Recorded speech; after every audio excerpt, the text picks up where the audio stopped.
It was the summer of 1998, and I was 27 years old when I decided to take a break from my usual life in the city and head into the wilderness for some solitude. I found a small cabin to rent in the remote forests of northern Minnesota, near a tiny town called Willow Creek.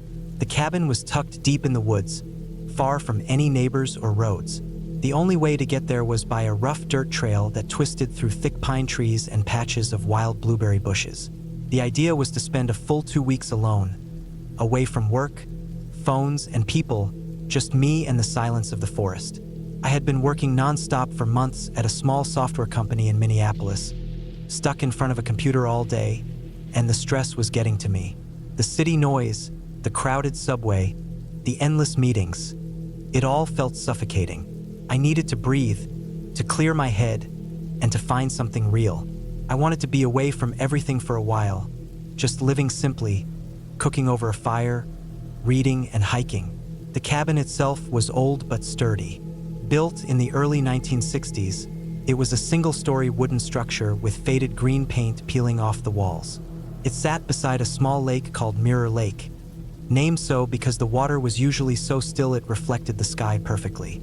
The cabin had a stone fireplace, a small kitchen with a propane stove, a tiny bathroom with a hand pump for water, and a loft with a bed.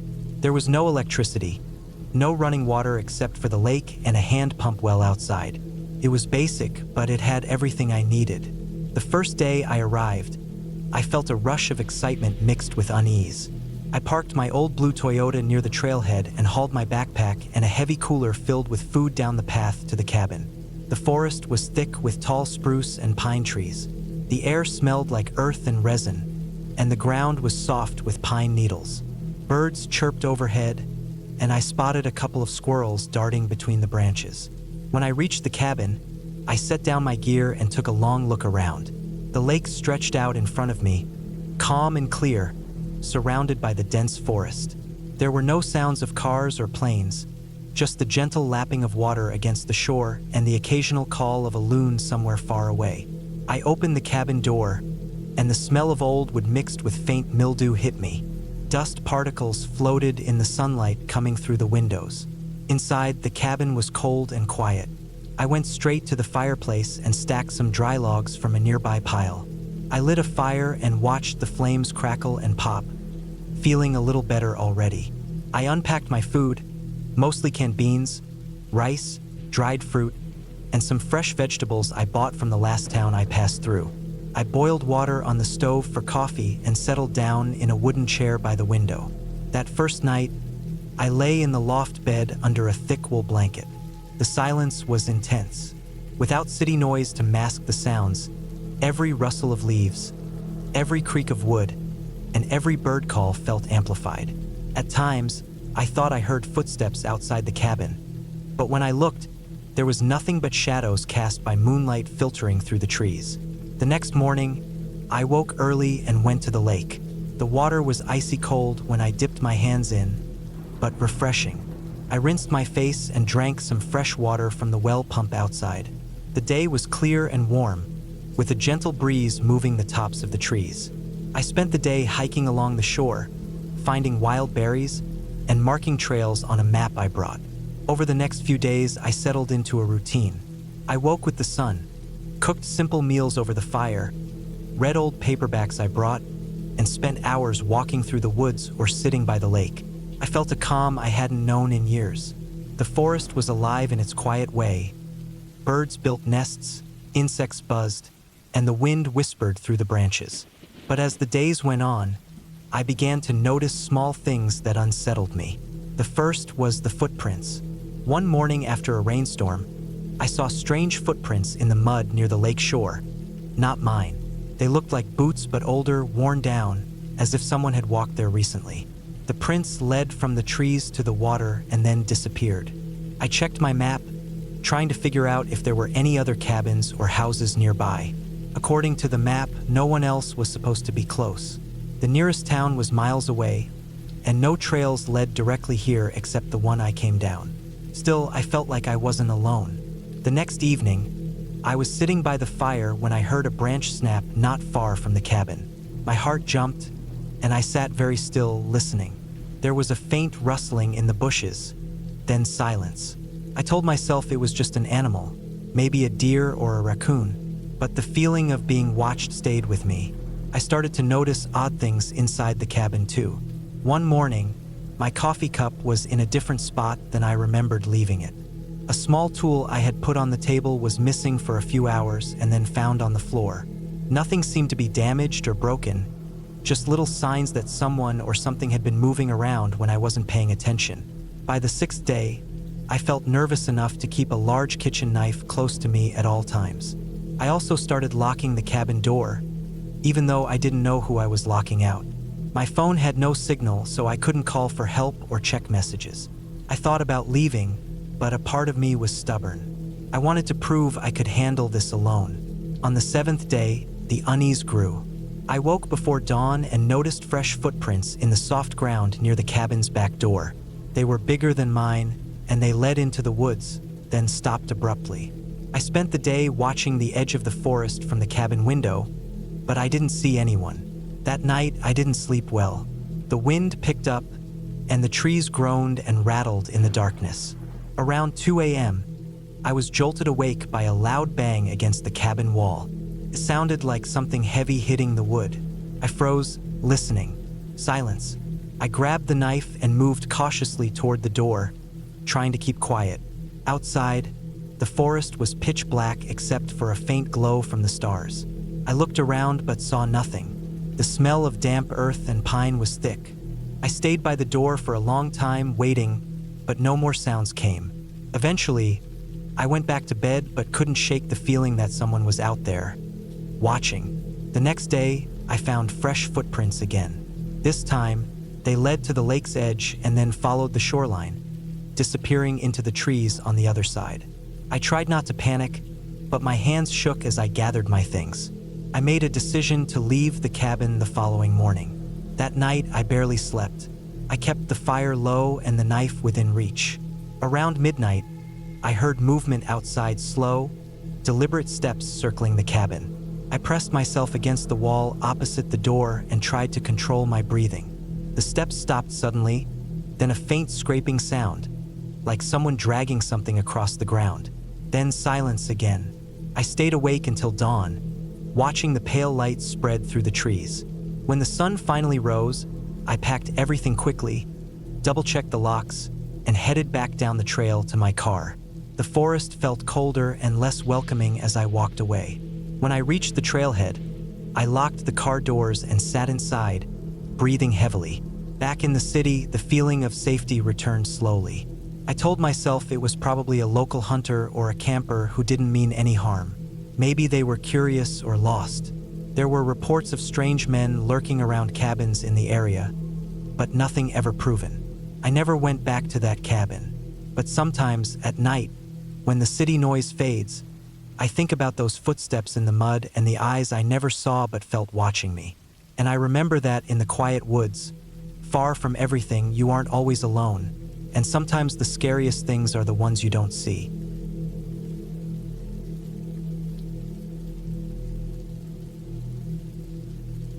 The summer I turned 27, I decided to take a break from my usual hectic schedule in the city. My name is Aaron, and I work in digital marketing. It was a quiet field, but the pressure and long hours were wearing on me. I had gotten so used to the constant buzz of emails, calls, and projects that I was starting to feel like I was on the edge of a breakdown. So, when I saw an ad for a remote cabin rental near the small town of Cherryville, I thought it would be a good chance to disconnect for a while and clear my head. The cabin was in a place called Pine Ridge, nestled deep in the woods, about a 5-hour drive from the city. It was the perfect escape, or so I thought. The first few hours on the road were smooth. The trees along the highway grew thicker the further I went, and the air got crisper. I had my music on, my windows cracked to let in the cool breeze. The sun was setting when I finally turned off the main road and onto a gravel path. The road narrowed, winding between the towering pines, and the further I went, the less I saw of civilization. There were no streetlights, no signs of other houses, just the occasional glimpse of a deer or a rabbit darting through the trees. When I finally reached the cabin, it looked even better than the pictures. It was a small, wooden structure with a wraparound porch and big windows that overlooked a steep hill and a small, clear creek. The place was isolated, sitting at the edge of a dense forest. There was no one else around for miles, not a single neighbor in sight. It was just me, the cabin, and the woods. I unpacked my things quickly, glad to be away from the noise of the city. The cabin had a rustic charm, with wooden beams across the ceiling and a large stone fireplace in the living room. I set up my stuff, grabbed a couple of beers from the fridge, and sat on the porch to watch the sun dip behind the mountains. The air smelled of pine and earth, and everything seemed so peaceful. That first night, I fell asleep easily. The only sound was the occasional crackle of the fire in the living room, the wind rustling through the trees, and the distant call of an owl. I woke up early the next morning, stretched, and stepped outside to get a better look at the surrounding woods. The place felt oddly quiet, almost unnaturally so. I couldn't hear any birds, no insects buzzing, not even the wind in the trees. It was like everything was holding its breath. I shrugged it off, thinking it was just because it was so early. I had come here to relax, after all, not to dwell on things like that. I made breakfast, brewed some coffee, and decided to take a walk down by the creek that ran behind the cabin. The air had a crispness to it that felt refreshing, and the sound of the water rushing over rocks was calming. The forest around me was thick with trees, the ground soft and damp. I followed the creek for a while, admiring the quiet beauty of it all. But the further I walked, the more I began to feel like something wasn't quite right. It wasn't that there was anything specific, nothing overtly strange, but I couldn't shake the feeling that I was being watched. Every now and then, I'd stop, listening intently, but there was nothing. Not a sound, not a movement. I turned back after a while, deciding I had seen enough for the day. The walk had made me feel a little uneasy, though, and I couldn't shake the sense that I was being followed. I tried to tell myself it was just the isolation playing tricks on me, but the unease lingered. The rest of the day was peaceful enough. I spent a few hours reading on the porch, then took a short nap in the cabin. By the time evening rolled around, I had forgotten about the weird feeling from the morning. The sun set slowly, casting an orange glow across the cabin and the surrounding forest. I had planned on grilling some steaks on the small barbecue outside, but just as I went to light it, I noticed something odd. There was a dark shape standing at the edge of the tree line, just beyond the clearing where the cabin sat. It was difficult to make out, almost like a shadow blending with the trees, but it was unmistakable. Figure standing still, watching me. I froze, trying to make sense of what I was seeing. It didn't move for what felt like forever. My first instinct was to shout, but my throat tightened, and I stayed silent. I wasn't sure if I was just seeing things, so I squinted, trying to get a better look. As the last rays of sunlight dipped below the horizon, the figure seemed to melt back into the trees. Just like that, it was gone. I thought about it for a while, standing there in the fading light, the chill of the evening creeping in. The logical part of me said it was probably just some animal, maybe a deer or a bear, though I didn't think bears were common in this area. But there was a nagging feeling that something wasn't right. I couldn't shake the image of that figure, still and silent, just watching me. I decided to stay inside the rest of the night, keeping the lights on and the doors locked. I tried to distract myself with a book, but the nagging feeling wouldn't leave me. Every creak of the cabin, every rustle outside, made my heart race. I didn't sleep well that night. Every noise made me jump. At one point, I thought I heard something outside, moving around the cabin. It sounded like footsteps, slow and deliberate, but when I looked out the window, there was nothing there. Still, I couldn't shake the feeling that I wasn't alone. The next morning, I decided to go into Cherryville for supplies. I needed to get out of the cabin, clear my head. The drive down the winding road was quiet, and I couldn't help but feel relieved to see a few other people in town. It was small, with only a few shops and a cafe, but it was busy enough to feel like a normal place. I grabbed a few things, including some more food, and talked to a local woman in the shop. She mentioned that the cabin I was staying in had been empty for a while, but didn't say much more than that. I didn't think much of it at the time, but when I returned to the cabin, the sense of unease was back, stronger than ever. I tried to shake it off, but I couldn't. That night, as I sat on the porch, I heard something, a noise in the woods. It was faint at first, like the rustling of leaves, but then it became more distinct. It was a crunching sound, like someone stepping on branches. I stood up, my heart pounding, and looked toward the forest. There, just beyond the tree line, I could make out movement. A figure. This time, I didn't hesitate. I ran inside, locked the door, and sat in the dark, waiting. I didn't sleep at all that night. The next day, I packed up and left. I didn't care about the money I had paid for the cabin, didn't care about anything but getting the hell out of there. As I drove away, I glanced back at the cabin in the rearview mirror. The place looked the same, but it felt different, like something was watching me still, even as I left. I never went back to Pine Ridge. The unease never really left me, and even now, all these years later, I still wonder what it was I saw in those woods. Was it just my mind playing tricks, or was someone or something really out there? I don't know, but I'll never forget the feeling of being watched. And I'll never forget the silence of that cabin. The kind of silence that weighs on you, heavy and suffocating. If you ever find yourself near Pine Ridge, I'd advise you to keep driving. Because some places, no matter how beautiful they seem, are better left undisturbed.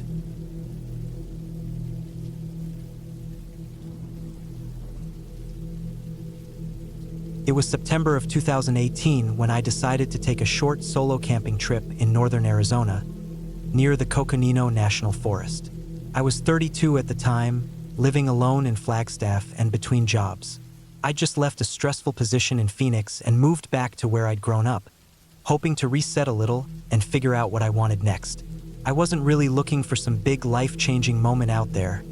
I just wanted a break from everything. I'd always liked being outdoors. As a kid, my dad used to take me on these weekend hikes and small camping trips in this part of the state. They weren't anything fancy, we'd just pick a quiet spot near the trees and pitch a tent. This trip was meant to be a little like that.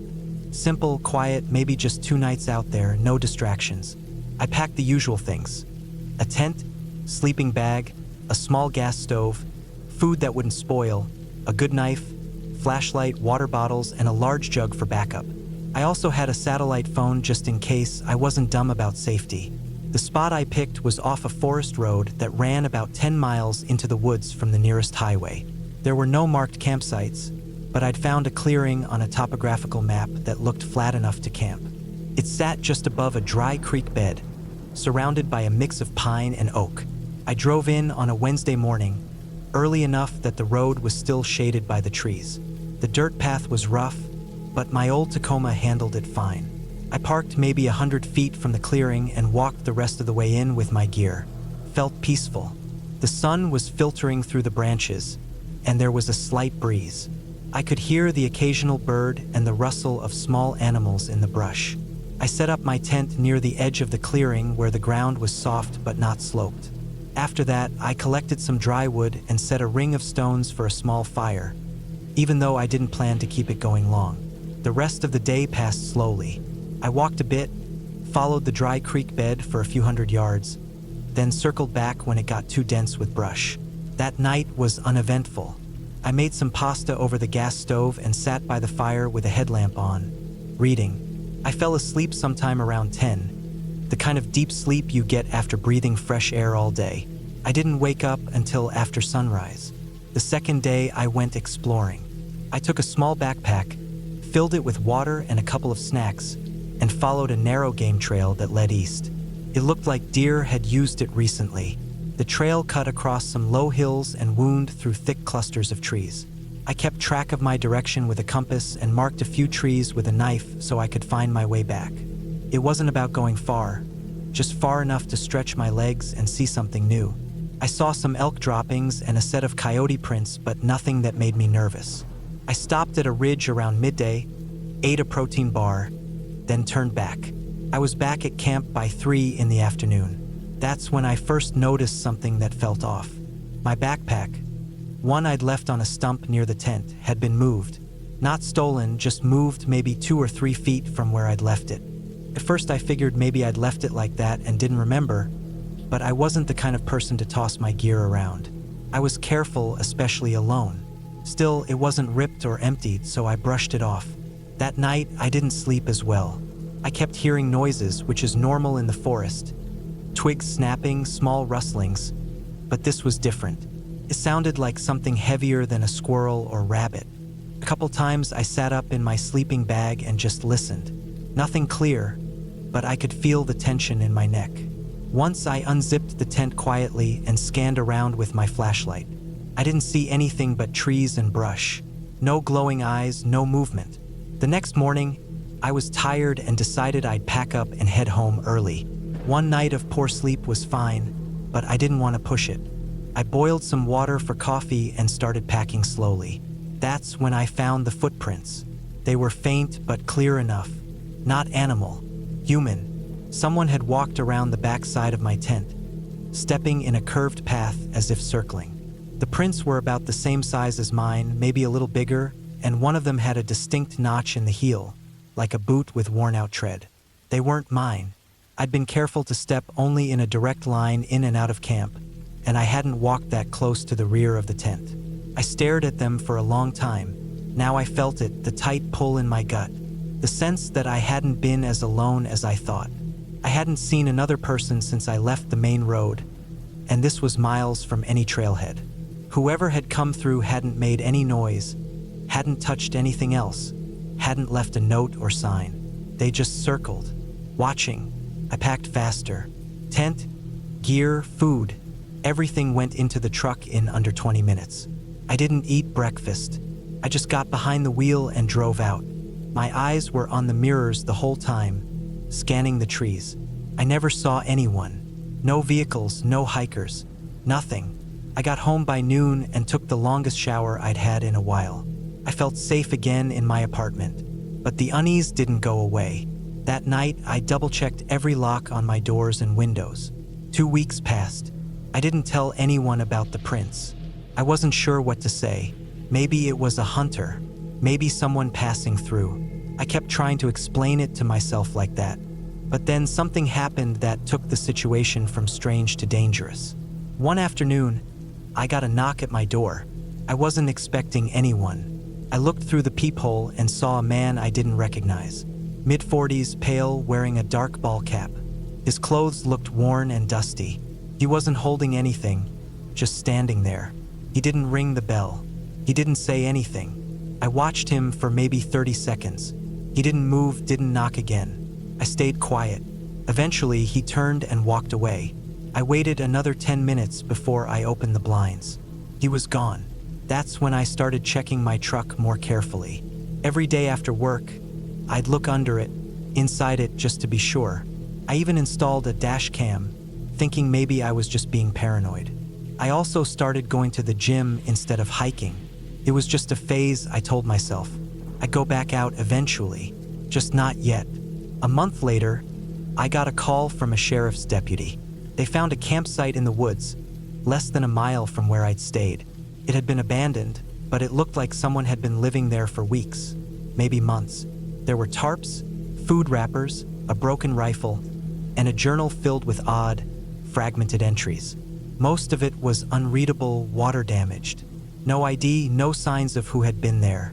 The deputy asked if I'd seen anything while camping. I told him about the footprints, but left out the part about the guy at my door. He said it matched with other reports. Hikers seeing strange camps, feeling watched, hearing noises at night. They never found the man, at least not officially. I still think about that trip. I think about how close I was to someone I never saw, someone who may have been watching me the whole time. And what if I hadn't packed early? What if I'd stayed just one more night? I haven't gone back to that part of the forest. I still camp, but only in designated areas and never alone. I still love the outdoors, but I know now how fast things can shift from peaceful to dangerous. It wasn't a ghost or a monster. It was just a person, and that's what makes it worse.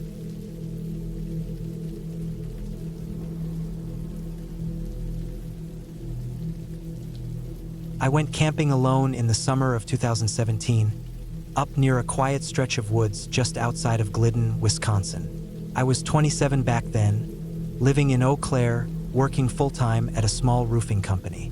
I didn't get much time off, but I had managed to block out a 4-day weekend and decided I'd use it to unwind. I didn't want to go anywhere crowded or commercial, just a quiet place in nature where I could breathe.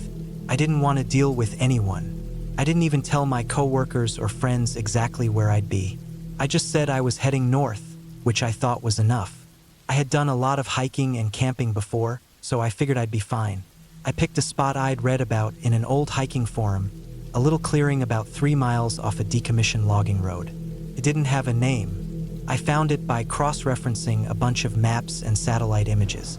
It was surrounded by thick woods, bordered by a stream on one side and some small rocky hills on the other. The kind of place that never sees more than a couple of people a year. That's what I wanted: solitude. I parked my truck at the end of the logging road, tossed my backpack over my shoulder, and started the hike in. The first half-mile was pretty easy, an old, overgrown trail. After that, it was more of a bushwhack. I had a handheld GPS, a paper map, and a compass, and I took my time. I got to the clearing in the late afternoon. It was just like the forum post had said: peaceful, quiet, and flat enough for a tent.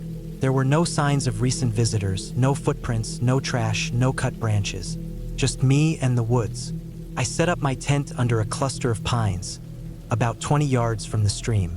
The ground was soft and covered in pine needles. I cooked some instant rice and tuna on my little camp stove, ate while sitting on a log, and watched the sky turn orange through the trees. I felt completely at peace. The air was cool, the bugs weren't too bad, and the sound of the stream was calming. That night, I slept hard. The next morning, I got up early and walked upstream for a few hours. I found a nice flat rock and just sat there, listening to the water. I saw a few deer in the distance, heard a woodpecker, and even spotted a fox darting between some fallen trees. It felt like the kind of day I'd remember forever. I came back to camp around midday, made some coffee, and took a short nap in my tent with the flap open. When I woke up, something felt off. Nothing specific, just this subtle tension in the air. I tried to shake it off. I made myself walk down to the stream, splash some water on my face, and forced myself to enjoy the moment. I told myself I was just tired, maybe a little dehydrated. But as I walked back to camp, I noticed something small and strange. My folding knife was open and sticking in the ground near the fire pit. I hadn't left it like that. I remember standing there for a full minute, just staring at it. I always kept it closed and clipped to my pack. I wasn't sure if maybe I'd used it earlier and forgotten, but that didn't feel right. I checked my bag, it was unzipped. Everything was still inside, but the zipper was open halfway down. I tried to tell myself I must have left it like that, but I knew I didn't. That night, I didn't sleep as well. Every sound outside the tent had me sitting up and holding my breath. The wind in the trees sounded like whispers. Once or twice I thought I heard footsteps, but they were too faint to be sure. I finally dozed off around 3 a.m., clutching the knife in my hand inside the sleeping bag. When I woke up the next morning, the flap of my tent was wide open. I hadn't left it that way. I know that for a fact.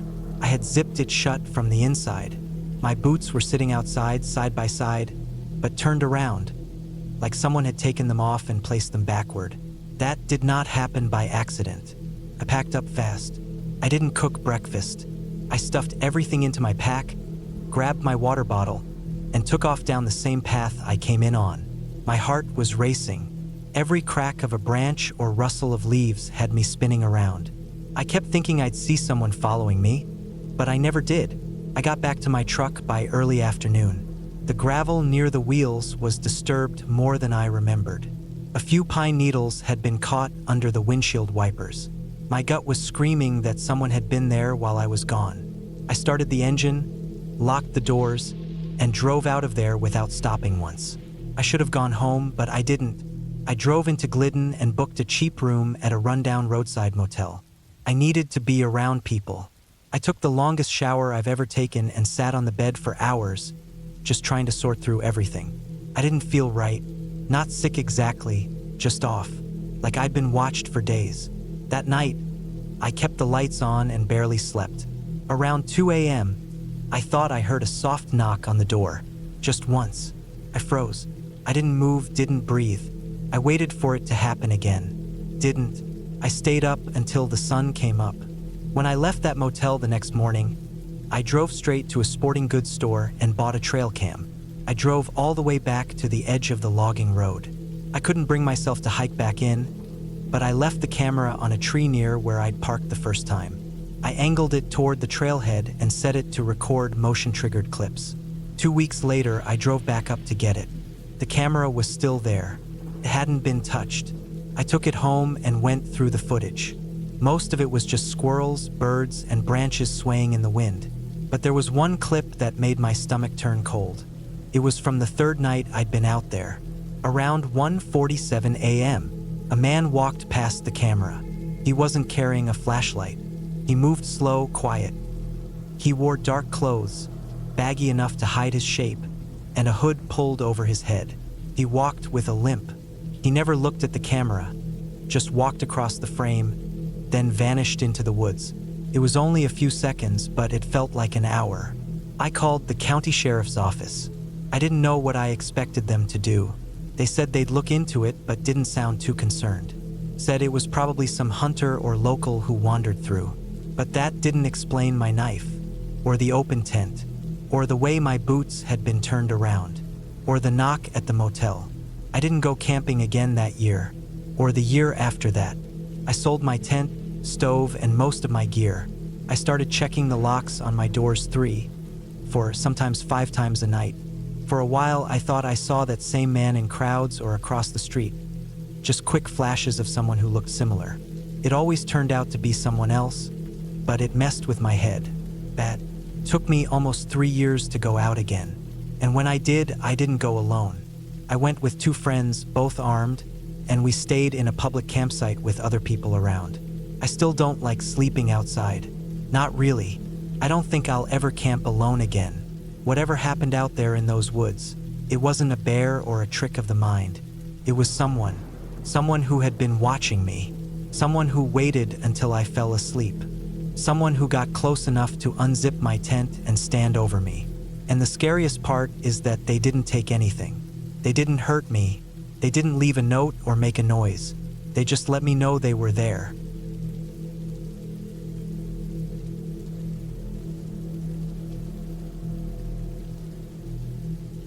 The air was thick with the scent of pine and damp earth as I walked deeper into the forest, my boots crunching on the gravel path beneath me. I had never been to this part of the woods before. A small cabin stood nestled between towering trees, its wooden frame barely visible through the thick undergrowth. The year was 2023, and at 27 years old, I was far from inexperienced when it came to outdoor adventures. I had grown up camping and hiking, spending countless nights in tents and under the stars.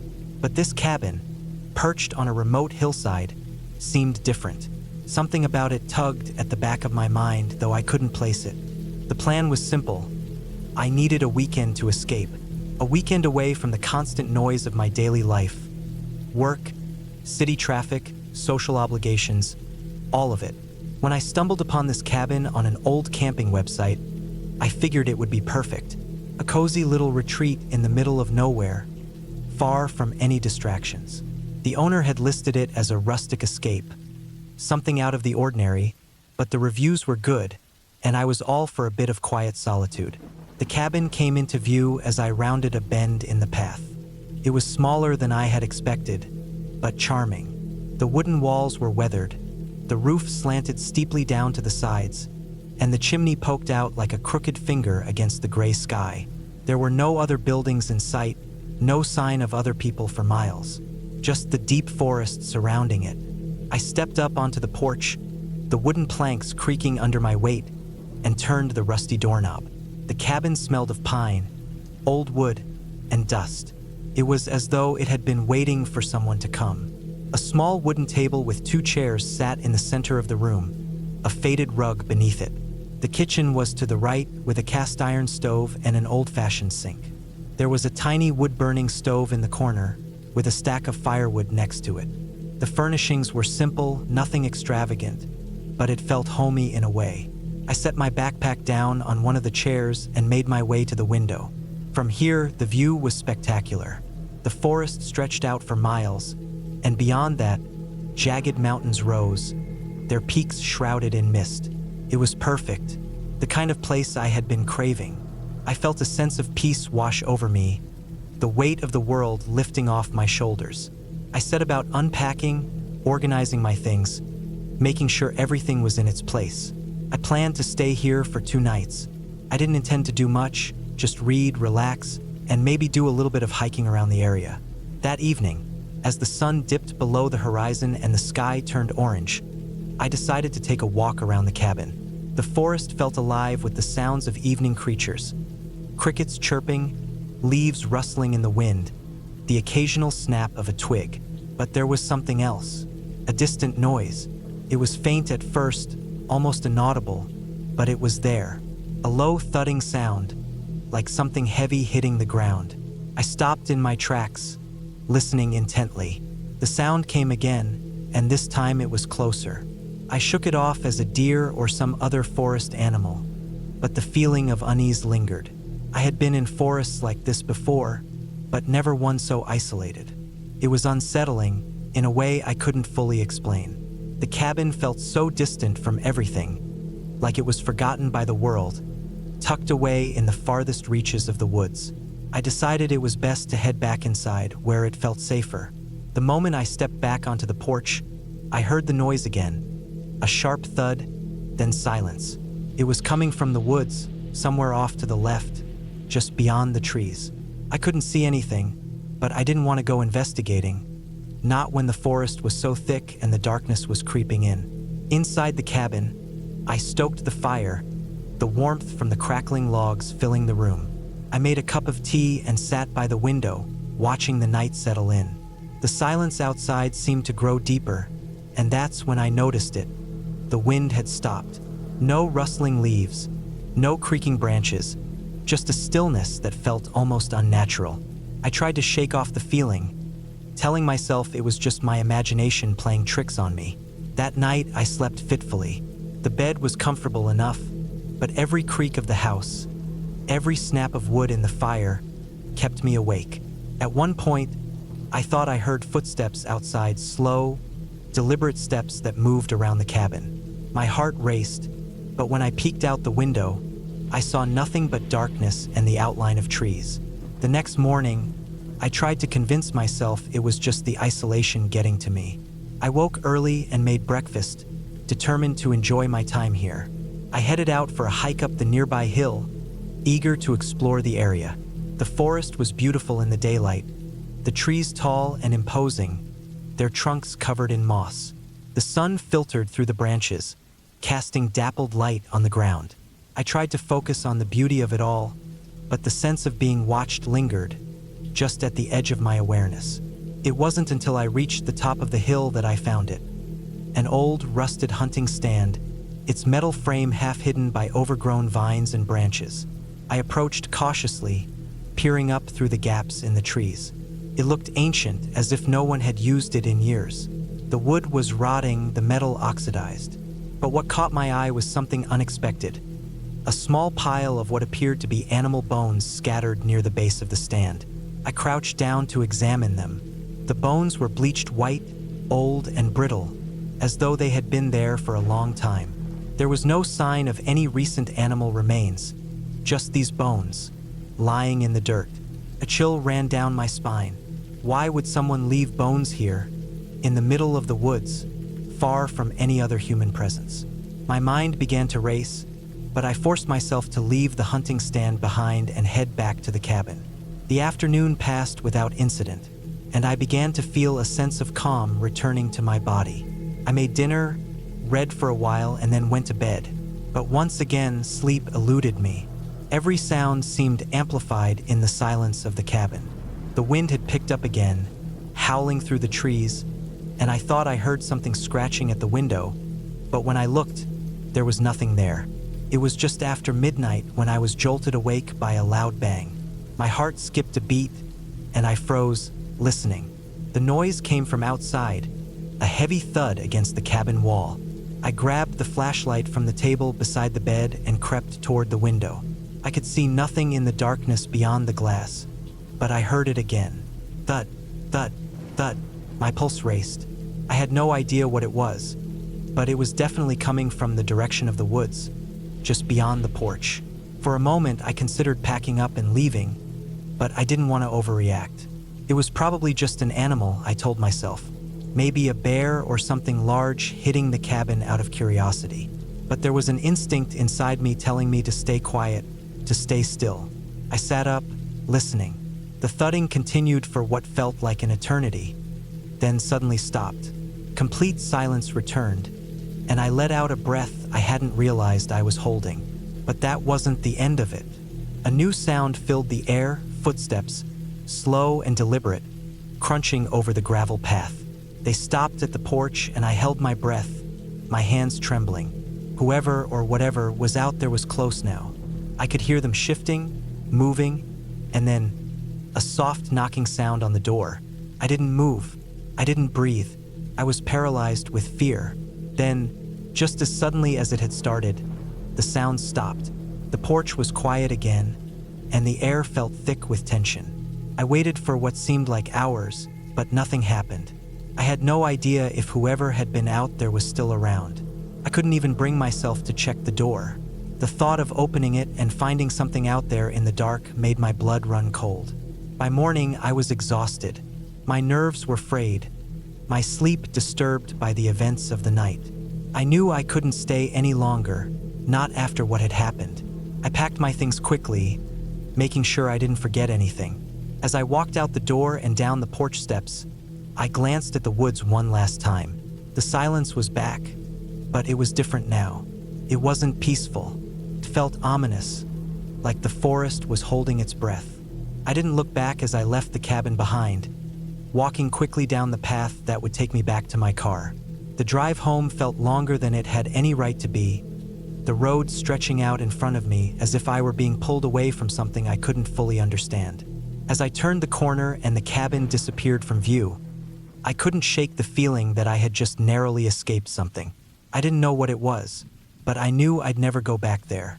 And for the first time in a long while, I was glad to be home.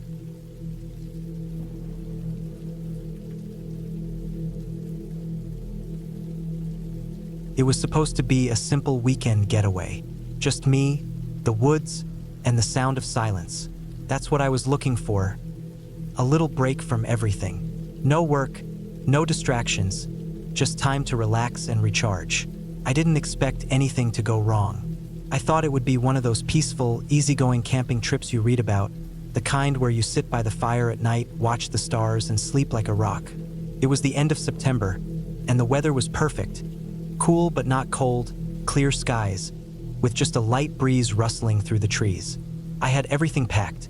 A small tent, a sleeping bag, food, water, and a couple of books. I left my phone at home, not that I would need it. I was heading to a campsite deep in the Adirondacks, the kind of place where you don't see other people for miles. That was the appeal. I arrived in the afternoon, right as the sun started to dip behind the trees. The trailhead was just a small dirt road off the main highway, and the path into the woods was overgrown with roots and leaves. The air was fresh with the scent of pine, and I felt like I had the world to myself. Setting up camp wasn't difficult. The ground was a little rocky, but nothing too bad. I found a spot near a stream, hoping to fall asleep to the sound of running water. It was peaceful, and for a while, that's exactly what it felt like. As the evening wore on, I started a small fire. The crackling of the logs was soothing. The woods were alive with sounds. The distant call of birds, the rustle of leaves, the occasional scurrying of a squirrel or chipmunk.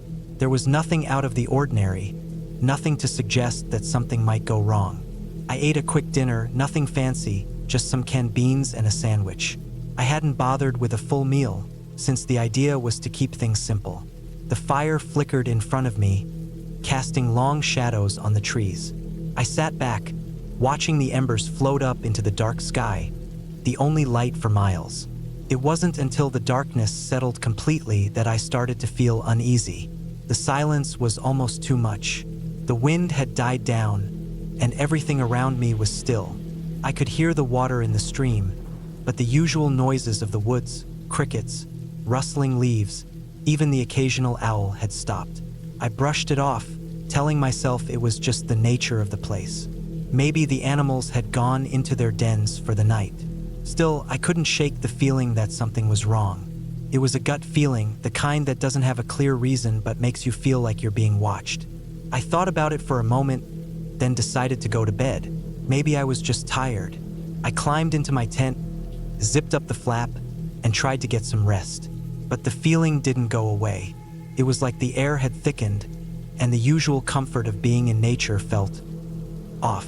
I lay there, staring at the canvas ceiling of the tent, listening to the quiet.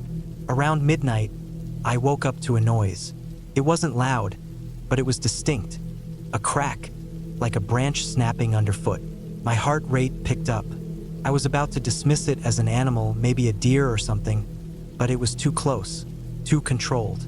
No random animal would walk that near to my tent and snap a branch like that. I sat up, straining to hear. The sound didn't come again, but the feeling of being watched was stronger now. Couldn't ignore it. My instincts told me to get out of the tent, to see what was going on, but my body stayed frozen in place. There was nothing to be seen outside, just the blackness of the woods. The fire had long since died out, and now there was only the darkness. I stayed still, waiting for something, anything to happen. The air grew colder, and I shivered, wrapping my arms around myself. But no more sounds came, no movement, just silence. Eventually, I fell back to sleep, but it wasn't restful.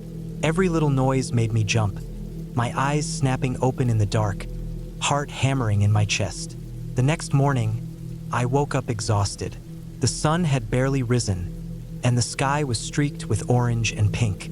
I stretched, trying to shake off the lingering discomfort from the night. Everything looked calm again. The woods were peaceful in the morning light, the stream babbling cheerfully. Still, the feeling from last night hadn't completely faded. I couldn't help but feel like I wasn't alone. I decided to get some breakfast and head out for a short hike. It felt good to get moving, to leave the campsite behind for a while. The trail was familiar, the kind of path you can walk easily without thinking too much. But the woods had a different feel now, like they were hiding something. The trees seemed thicker, the shadows deeper. It wasn't an overwhelming sensation, just the oddest feeling of being followed. I stopped at a small clearing, taking a deep breath to clear my head. But when I turned back to look at the trail I had just walked, something caught my eye. There, in the dirt, were fresh footprints. Large, heavy prints, deeper than anything an animal could leave. They were human, barefoot, wide, and uneven. I crouched down, examining the marks. They didn't look like they belonged to anyone who had come through recently. They were too erratic, as if the person had been stumbling. The prints led off the path, heading deeper into the forest. A chill ran down my spine, but I told myself it was nothing. Maybe someone else had been out here. I kept hiking, trying to push the thought from my mind, but the uneasy feeling never left. By the time I got back to camp, the sun was high in the sky. I sat down by the fire pit, trying to relax, but I couldn't shake the thought that something was wrong.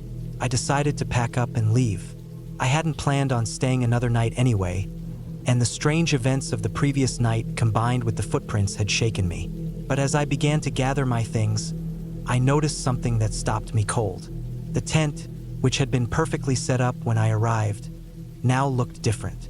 The flap was half open, and there were marks on the ground around it. Marks that looked like someone had been inside. I didn't want to believe it, but it was clear now. Someone had been in my tent. I grabbed my bag and rushed to the car. The whole time, I couldn't help but feel like I was being watched. The woods had gone quiet again, too quiet. I didn't stop to look back. When I reached the car, I drove off without even thinking about it. By the time I got to the nearest town, I was already shaking. I didn't tell anyone about the footprints or the strange feeling. There was no need. They would think I was just spooked by being alone in the woods. But I knew what I'd felt and what I'd seen. That trip was supposed to be the escape I needed, a break from everything. But it turned into something else entirely. I don't know if it was just the isolation playing tricks on my mind, or if something was actually out there. All I know is that I never went camping in those woods again.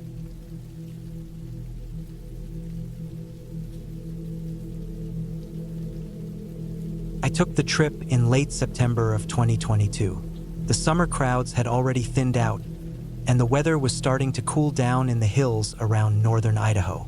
I was 31, single, and had just finished a long-term project at work that burned me out completely. I had no desire to be around people for a while, no interest in going out drinking or talking to anyone about how stressed I was. I just wanted quiet, real, thick silence. I wanted to feel the world without all the noise we wrap around ourselves every day. I packed up my black Tacoma with all the gear I'd need: tent, food, stove, water filter, first aid kit, knife, bear spray, clothes, boots, fire starter, backup everything. I made a list and checked it twice because I didn't want to end up halfway up a mountain and realize I'd forgotten something basic like matches. I wasn't new to this kind of trip.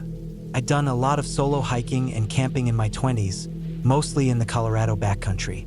But this would be the longest solo trip I'd taken in a while. For nights, 5 days, no reception, no people, just me and the woods. I picked a spot in the Panhandle National Forest, up near the Montana border. It wasn't a well-known trail. I found it on a forum where a guy mentioned it in a comment from a few years back. He said the lake up there was cold and clear, and he'd seen nobody for 3 full days. That was all I needed to hear. I parked on a dirt turnoff about 30 miles east of Sandpoint, checked the lock on my truck, and slung my pack over my shoulders. It was heavier than I remembered from past trips, but I figured I'd adjust after the first mile or two. The first few hours of hiking were smooth, steep at times, but manageable. The trail twisted through dense pine, with patches of birch that rattled their dry leaves when the wind picked up. There was that sharp, clean smell of pine needles and cold dirt, and every now and then I'd catch sight of deer trails or scat. I saw a pile of moose droppings that looked fresh, but I didn't spot any actual animals. I made it to the lake by late afternoon. It sat low in a shallow bowl of rock, half ringed by steep cliffs and thick forest. The water was glassy, dark green, with no sign of algae or trash or even footprints near the shore. I set up my tent on a flat stretch about 30 yards from the lake, near a small outcrop that could break some of the wind. I cleared the ground of pine cones and sticks and got the tent staked in tight. Then I got a fire going. Not a big one, just enough to cook and keep warm when the sun dipped. That first night was peaceful. The temperature dropped fast after sunset, and the sky went from orange to deep blue and then black. I watched the stars come out, ate freeze-dried beef stew from a metal pot, and sat by the fire until I couldn't keep my eyes open. I crawled into the tent, zipped up the sleeping bag, and fell asleep to the sound of wind moving through the trees. The next day I spent exploring. I followed a game trail that led up the ridge to the north, climbing until I could see the whole lake from above. It looked even more remote from up there. No tire tracks, no old campsites, no litter, just wilderness. I took a few pictures with my phone, even though I knew I wouldn't be able to send them until I got back. I came back down by early evening and filtered some water from the lake to refill my bottles. The water was cold enough to sting my fingers. That night, something felt off.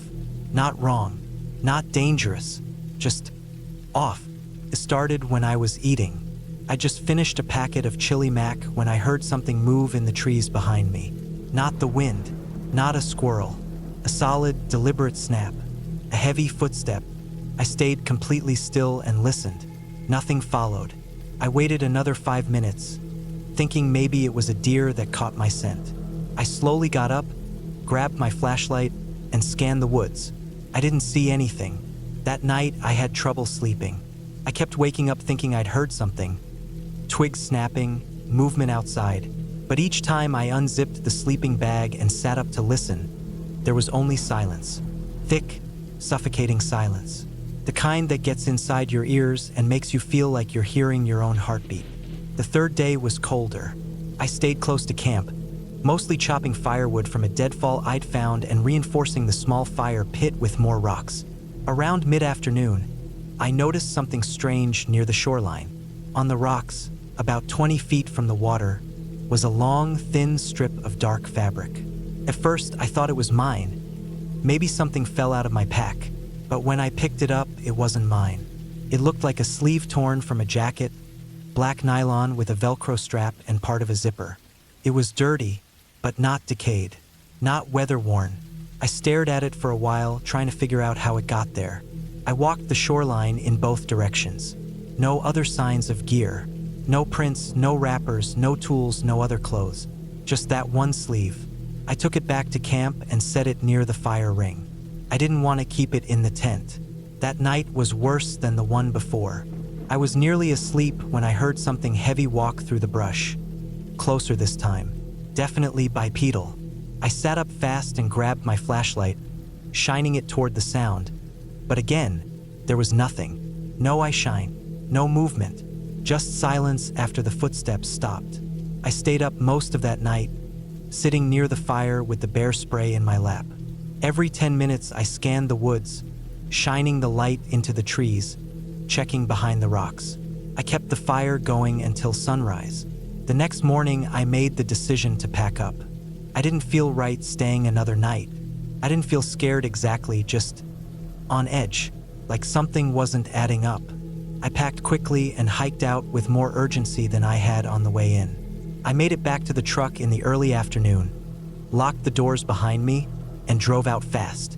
I didn't tell anyone about the sleeve or the noises, or the way I couldn't shake the feeling that someone, or something, had been watching me for at least 2 nights. I told myself it could have been a hunter, poacher, someone who didn't want to be seen. But there had been no tire tracks near the trailhead, no other camps, no scent of smoke, nothing. A week after I got home, I kept thinking about it. I couldn't shake the image of that jacket sleeve lying on the rocks. I ended up calling the local ranger station.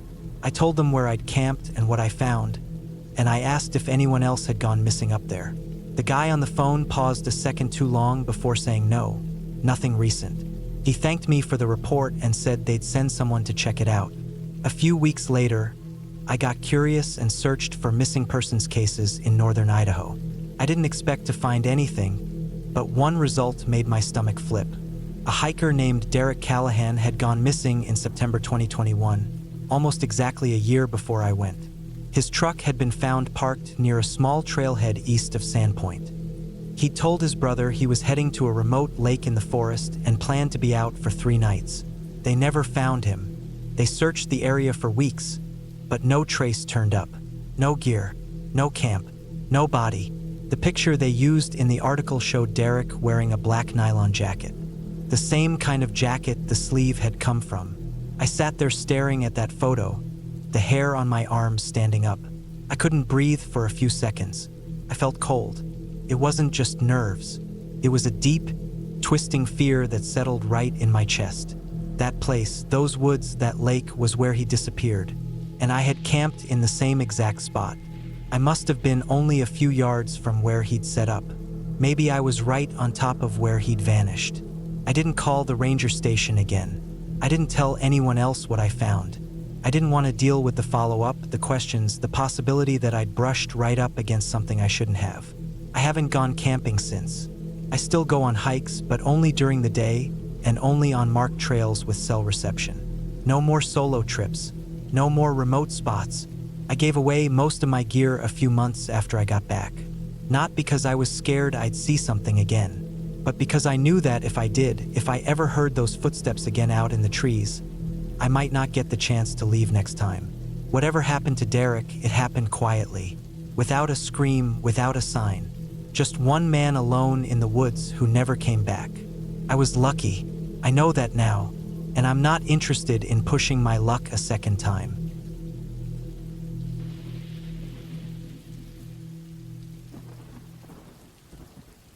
It was late July, back in 2013, when my younger siblings and I decided to spend a long weekend camping at Pine Hollow State Park in northern Minnesota. I was 23 at the time, and my brother Lucas was 19. Our youngest sister, Ava, had just turned 17. We were all home from college for the summer, and the plan had started like a lot of others that summer. Spontaneous, barely thought through, but full of excitement. We'd gone camping before as a family, but this time it was just the 3 of us. No parents. We wanted to prove we could handle ourselves, be independent. We packed our own gear, planned our meals, even double-checked the weather before heading out.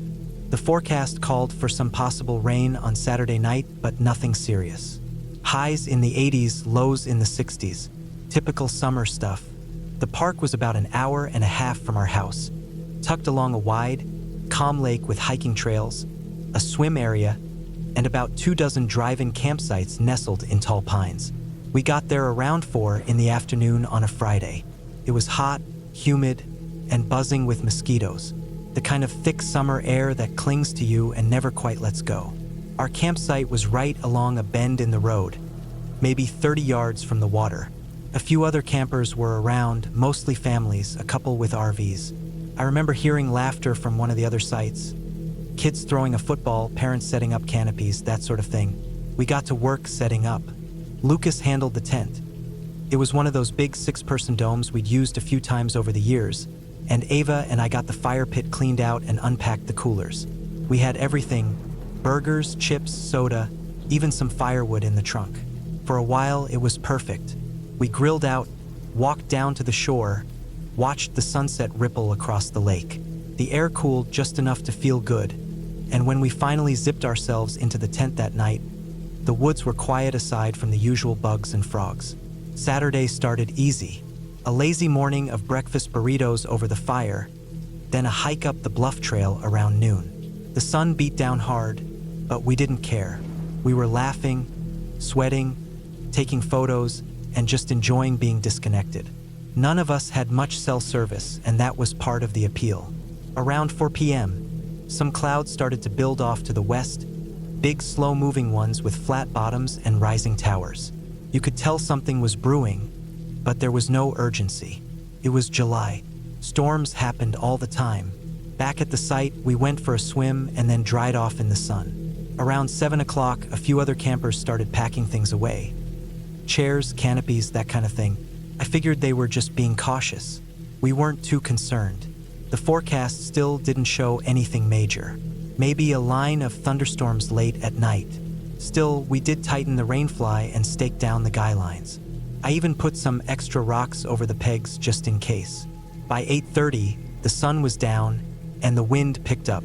You could hear the lake churning a bit more. It wasn't whitecaps or anything, but it had that angry slap to it when it hit the rocks. We climbed into the tent around 10, flashlights ready, phones charged, just in case. The rain started around 11. Light at first, gentle tapping on the fly. Then it got heavier. You know that moment when the sound starts to blend into a sheet, when you stop hearing individual drops. That happened quick. The wind picked up too, fluttering the sides of the tent. I remember laying there with my eyes open, counting the time between lightning and thunder. The first few were slow, a few miles out, then not so much. By midnight, the storm was over us. I've never experienced anything like that. The lightning didn't flash, it pulsed. Constantly, it was like a giant light switch flipping on and off every few seconds. Sometimes it didn't even flash, it just glowed. The sky would go white and stay that way for 2 or 3 seconds, and you could see every branch in the trees above us silhouetted in black. The thunder wasn't a crack or a boom. It was a low, never-ending roar. It rolled and built and merged into itself over and over with no breaks. You couldn't even talk over it. The wind screamed, and I mean screamed. It wasn't just loud. It had that freight train sound to it, like it was twisting through the woods in gusts. We were in the tent, huddled in our sleeping bags, but the floor kept shifting beneath us. I could feel it lifting just slightly, like a corner would rise and then drop. I didn't want to say anything to freak Ava out, but I could hear Lucas rustling too, sitting up, holding the center pole. And then we felt it. A full corner of the tent lifted off the ground, hard enough to make the zippers snap and the fabric stretch. The side flapped so violently that water started spraying through the seams. I made the call. We had to get out. No more waiting. We grabbed our boots, didn't even lace them, and unzipped the door. The wind ripped it out of our hands.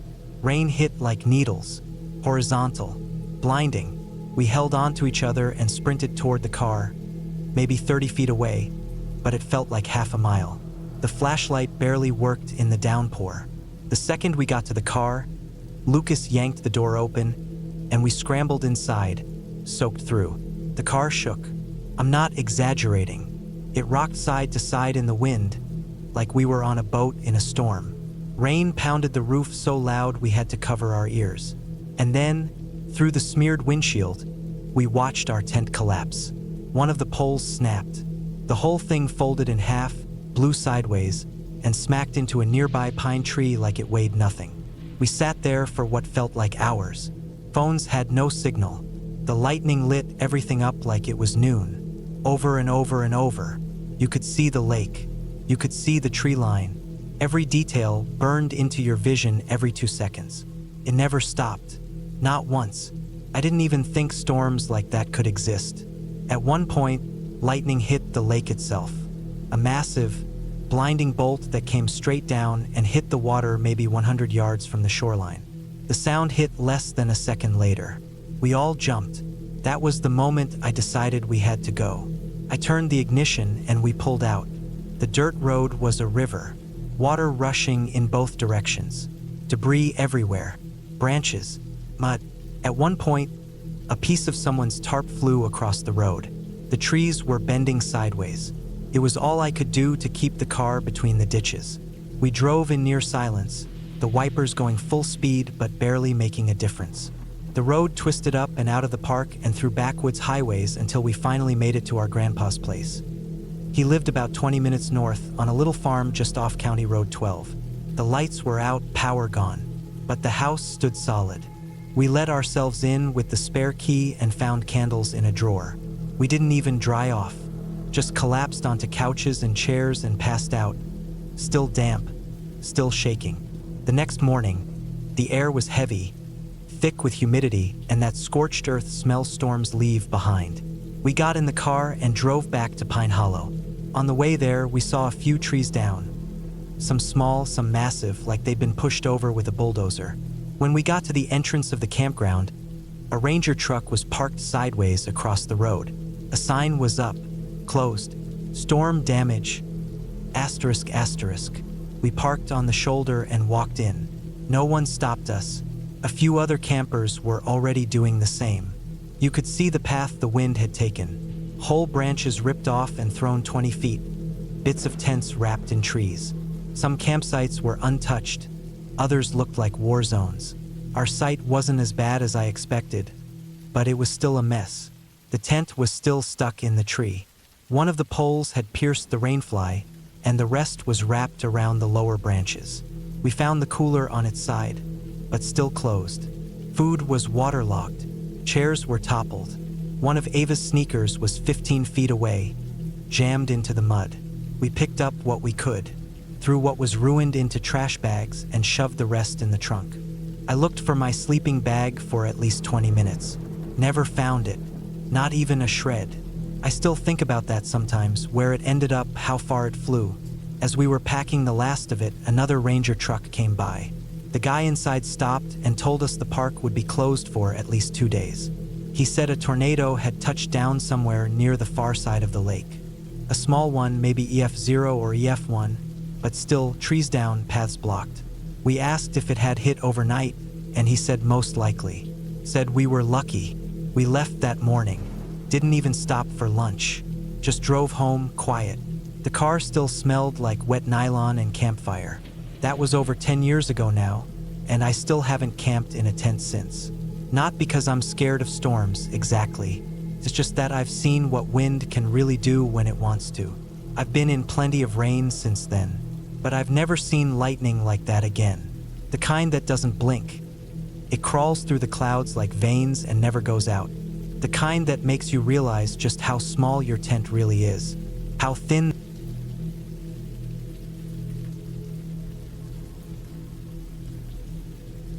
I was 33 when I decided to take a break from everything. It was late September 2017, and things were starting to weigh me down in ways I hadn't really admitted to anyone.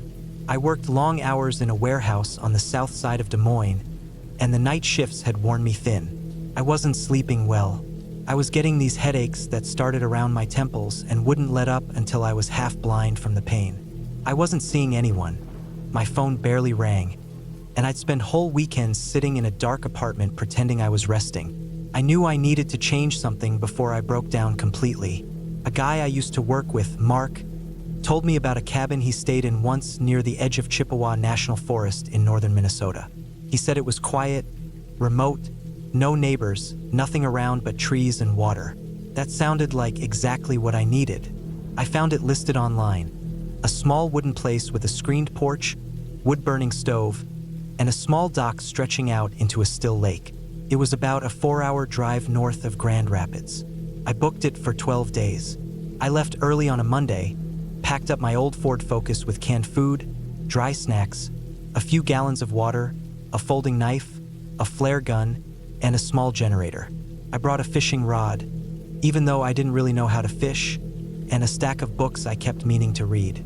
The weather was just starting to shift into fall, and the air smelled cleaner the farther north I drove. There weren't many cars once I passed Deer River, and the roads turned to gravel not long after that. I didn't see another person for the last 20 minutes of the drive. The last turn was marked by a rusty sign half swallowed by weeds. The tires crunched over broken twigs and uneven ground as I pulled in. The cabin looked exactly like the photos, maybe smaller in person but solid.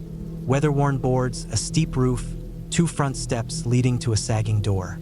There was an old shed nearby, half covered in ivy. The lake stretched out behind the place, surrounded by trees that reflected off the water like glass. I didn't see or hear anything out of place. Felt like I'd driven off the edge of the world. Inside, it smelled like dry wood and a little like mice, but it was clean enough. A cot by the wall, an old armchair, a stone fireplace, and a tiny kitchen area with a sink that didn't work. The generator had enough fuel for a couple of hours each night if I used it right. I unpacked slowly, took my time organizing the shelves, checked the windows to make sure they latched. I found a dead spider curled behind the nightstand and tossed it out the front door. The first few days were uneventful. I woke up with the sun, made simple breakfasts, and sat on the dock watching the fog roll off the water. I walked the narrow trails around the property, collected fallen branches to use in the fireplace, and took naps when I felt tired. I wrote in a small notebook, mostly just fragments of thoughts and sketches of trees. No one knew exactly where I was.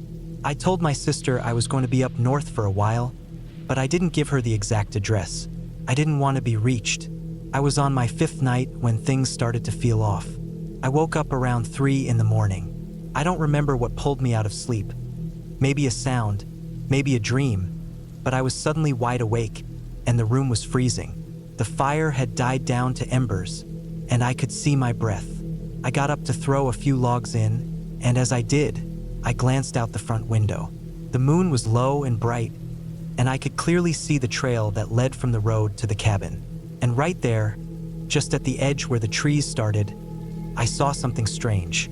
It wasn't a person, I didn't think it was, but there was a dark shape just standing there. It didn't move. I stood frozen with one hand on the wood stove handle, staring at it. It wasn't tall, maybe the height of a big dog, but too wide, too upright. I waited, thinking maybe it was a stump or a trick of the light. I stood there for over a minute, and then I blinked, and it was gone. I barely slept the rest of the night. The next morning, I went outside to check. The ground was soft with dew and leaves, but I didn't see any tracks. I walked the trail back toward the road slowly, looking for anything out of place. Nothing. Maybe it was just my mind playing tricks on me. I tried to shake it off, but over the next few nights, more things started happening. One morning, I woke up and found the porch screen hanging loose from one side. The nails looked like they'd been pulled, not rusted out. I fixed it with a rock and a thick stick since I didn't have tools. The night after that, I heard something knock against the back wall of the cabin. Not an animal scratch, a solid thud. Just once, but loud enough to wake me. I started sleeping with the knife in my hand. I kept the generator off to avoid the noise. I spent more time inside. I stopped walking the trails. On the 9th night, I heard what I thought was someone moving outside around 2 in the morning. It was slow, careful steps on the dried leaves. I turned off my flashlight and crouched by the window. There was nothing visible, but I could hear the sound of something walking. It circled the cabin once. I heard the soft crunch of it stepping near the shed, then near the dock, then just under the front window. Then it stopped. I didn't move. I didn't breathe. The steps didn't come back. I stayed like that for an hour. At sunrise, I went outside. There were no prints, no signs of disturbance, nothing to prove what I'd heard. But I knew I'd heard it. I didn't imagine that. It wasn't a deer. It walked in a circle around the place and stopped directly under the front window. That day, I started packing. I had 3 nights left on my stay, but something in me snapped. I didn't care about the money anymore. I loaded up everything I could and kept the rest near the door. I kept the knife in my coat pocket and didn't let my back face the windows. I planned to leave first thing in the morning. I didn't want to drive in the dark. I thought maybe whoever or whatever it was might be less bold in daylight. That last night, I barely slept. I kept my coat and boots on. I kept the flashlight in my lap and the generator off. Around midnight, I heard movement again. This time, it was slower. I knew the rhythm now. It wasn't an animal's curiosity. It was deliberate. Whoever it was, they weren't trying to get in. They were just making their presence known. At around 2 in the morning, I heard something new. A scraping sound from behind the cabin. Not metal, not wood, more like something heavy being dragged across rock. It went on for nearly 5 minutes, then silence. I waited until first light. I threw the rest of my things into the trunk and didn't even check the back of the cabin. I just left. I drove fast down the gravel road and didn't stop until I hit pavement again. Once I got home, I didn't talk about what happened, not even to Mark. I didn't report anything. What would I say? That someone wandered the woods around my cabin and didn't actually do anything? That I saw a shape standing on a trail one night and heard footsteps outside? Took a long time to feel comfortable sleeping again. I moved apartments. I got a dog. I didn't take another solo trip after that. About 8 months later, I saw something on the local news. A brief story about a missing hiker found dead near Chippewa National Forest. They didn't give details, just said the man had gone off-grid and was discovered after months of searching. The photo they showed of the area was taken from a helicopter. I recognized the trees. I recognized the lake. It was maybe half a mile from that cabin. They never said how he died, just that he had succumbed to the elements. I knew better. The woods up there weren't empty. Someone was living out there. Someone who didn't want to be found, and who didn't want anyone else there either. I never went back. I've never even driven north since, and I'm glad I left when I did. I don't know what would have happened if I'd stayed just one more night.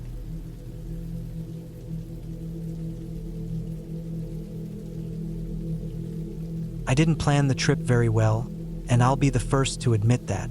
I wanted to get away for a weekend and clear my head, and I picked a random area in the state I'd never been to before. A quiet patch of forest somewhere near the base of the Allegheny Mountains in Pennsylvania.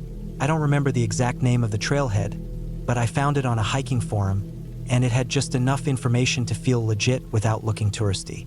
It sounded like what I wanted. No crowds, no campsites, no rules. Just trees, dirt, and time to be alone. I packed my gear on a Thursday night, slept maybe 3 hours, and drove out early the next morning with a thermos of stale coffee and a half-eaten breakfast burrito from a gas station I don't think I could find again if I tried. I got to the trailhead a little after 10 in the morning. It was a cracked gravel lot with a rusted metal sign and no cars. I remember that specifically. No cars at all. It was quiet in a way that makes you stop and notice it. No birdsong, no wind. Just the crunch of my boots on gravel and the low ticking sound of my cooling engine. I shut the car off, left the keys buried under the floor mat just in case something happened to me and someone needed to find them, and started the hike in. I had everything I needed: tent, water filter, freeze-dried food, matches, a knife, a basic med kit, a paper map I printed at home, and my old hiking pack with the right weight balance. I've done enough solo trips to know what can go wrong. I thought I was ready for anything. The hike in was uneventful for the first couple of hours. The trail wasn't marked, but the path was visible if you paid attention. Mostly just a flattened corridor through the trees, winding gently uphill. I walked for maybe 3 hours at a steady pace before I decided to start looking for a place to set up camp. I wanted to be far enough from the car that I wouldn't hear any sounds from the road, and this seemed like the perfect spot. I found a flat, elevated patch of ground just off the trail, partially surrounded by a thicket of young pines. Good natural windbreak, close to a small creek maybe 30 feet downhill. The sun was out but filtered through the trees, and everything smelled like damp leaves and pine needles. I dropped my pack, stretched, and started setting up the tent. It was one of those lightweight two-pole kinds, quick to pitch and solid if staked down right. I took my time with it, making sure everything was taut. I collected firewood for later and filtered some water from the creek. I remember the water was clear and freezing cold, and I knelt there for a while just watching it run past the rocks, listening to the soft rush of it. For a few hours, it felt exactly like I'd wanted, peaceful, still, like the rest of the world had shut off. That changed later around dusk. It started with the feeling that I wasn't alone. Not in a supernatural way, nothing dramatic like that. Just a slow, creeping sensation like I was being watched. I brushed it off at first. It happens sometimes when you're alone in the woods for too long. Your brain starts to play tricks on you, fills in silence with paranoia. But then I noticed something that made me stop pretending it was just in my head. There were fresh tracks on the trail. Not boot prints, bare feet, human feet, medium-sized, going the opposite direction from where I'd come. The mud was still wet in the depressions, not dry and cracked like mine were. I followed them for a few feet with my eyes before they disappeared into the underbrush. No path, no direction, just straight off the trail and into the woods. I stood there for a while, listening. Nothing. No twigs snapping, no animals, no voice. I looked up at the sky, then back at the prints, then back toward my camp. I thought about packing up and leaving, but it was already late, and I didn't want to hike in the dark. I told myself someone else must have come out here. Maybe a forager, someone off-grid, or even another camper who preferred walking barefoot. Strange, sure, but not impossible. I went back to camp and lit a fire, even though I didn't plan to. I thought it might help settle my nerves. I boiled water, made some food, and sat there watching the flames dance while the light slowly died behind the trees. The night settled in hard and fast. The stars came out, and the temperature dropped quick. I layered up, zipped into my bag, and tried to sleep. I woke up to the sound of branches cracking somewhere close. Not like a squirrel or raccoon. Heavier. 2 short cracks, then silence.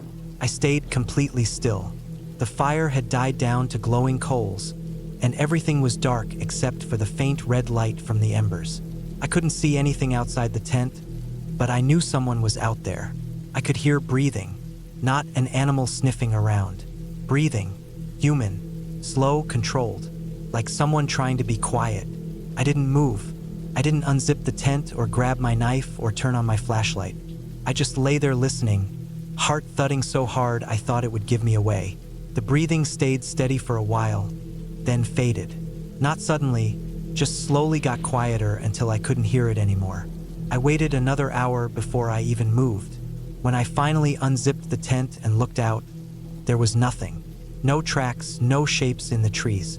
I stayed awake until the sky started to lighten. That morning, I found something that changed everything. On a low branch near the creek, tied loosely with what looked like vines, was a strip of fabric. Dark, reddish-brown, could have been part of a shirt or pants. It was frayed and stained. I didn't touch it. I just stared at it for a long time. It hadn't been there the day before. I would have seen it. I'm sure of that. I went back to the tent and packed up fast. I didn't eat. I didn't refill my water. I just got my gear together and started hiking back down the trail. I checked my map a few times to stay on track, but the trail seemed off, like the turns weren't quite where they were supposed to be. I kept moving anyway. About 2 hours into the hike, I found something that stopped me cold. A shelter. Not a real one, something handmade. Just a few thick branches leaned against a tree trunk and covered in dried pine needles and bark. It wasn't obvious. I only noticed it because a squirrel darted across the trail and disappeared into it. I looked inside. There was nothing in there. No bedding, no gear. But it had been used. The ground inside was packed flat. And around the edges, almost hidden by leaves, were small piles of bones. Animal bones, mostly, but one looked too long, too straight. I didn't stay to figure out what it was. I backed out, turned around, and kept walking. The trail kept feeling unfamiliar, like it shifted when I wasn't looking. Trees that I'd passed before looked different in the light. Some stumps I was sure I'd seen on the way in were missing. I stopped trusting my memory. I started checking my compass every few minutes. The direction stayed consistent, at least. South, toward the trailhead. I kept moving. Sometime in the afternoon, I found my own boot prints. The ones I'd made the day before. But they weren't right. They were mixed with more barefoot tracks.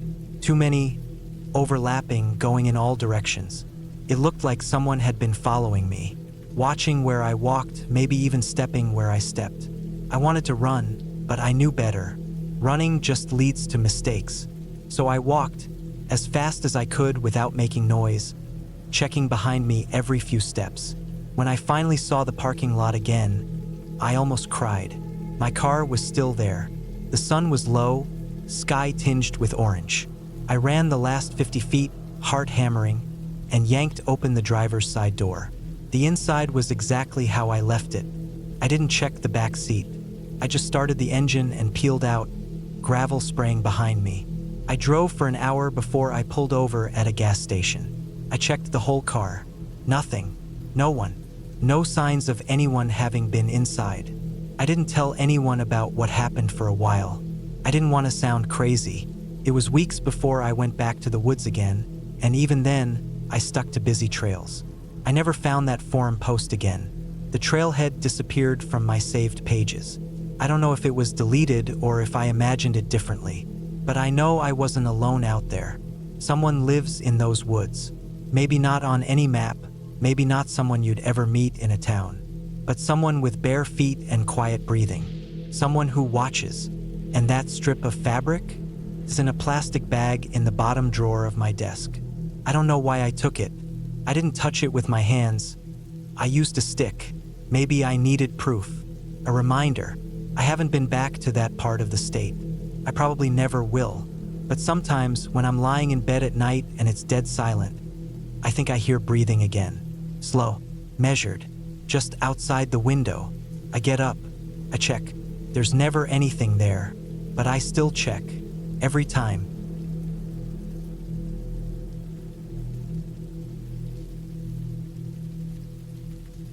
It was the last week of September when I took time off from work and decided to go on a solo camping trip in the northern woods of Michigan. I had been stressed out for months, just working long days at the warehouse, dealing with people, traffic, noise, everything piling up on me. I didn't want to go somewhere touristy or flashy. I wanted to go somewhere quiet and isolated, where I could hear myself breathe, maybe fish a little, sit by the fire, and just reset my brain. I picked a spot I found online, a remote lake near the Upper Peninsula, barely marked on any map, surrounded by thick forest and only accessible by an old logging trail. The few reviews I found talked about how peaceful it was and how you were unlikely to see anyone else for days. That was exactly what I wanted. I packed my gear the night before. Tent, sleeping bag, food for 4 days, fishing rod, a cooler, fire starter, a few knives, a small hatchet, 2 flashlights, extra batteries, and my old .22 rifle.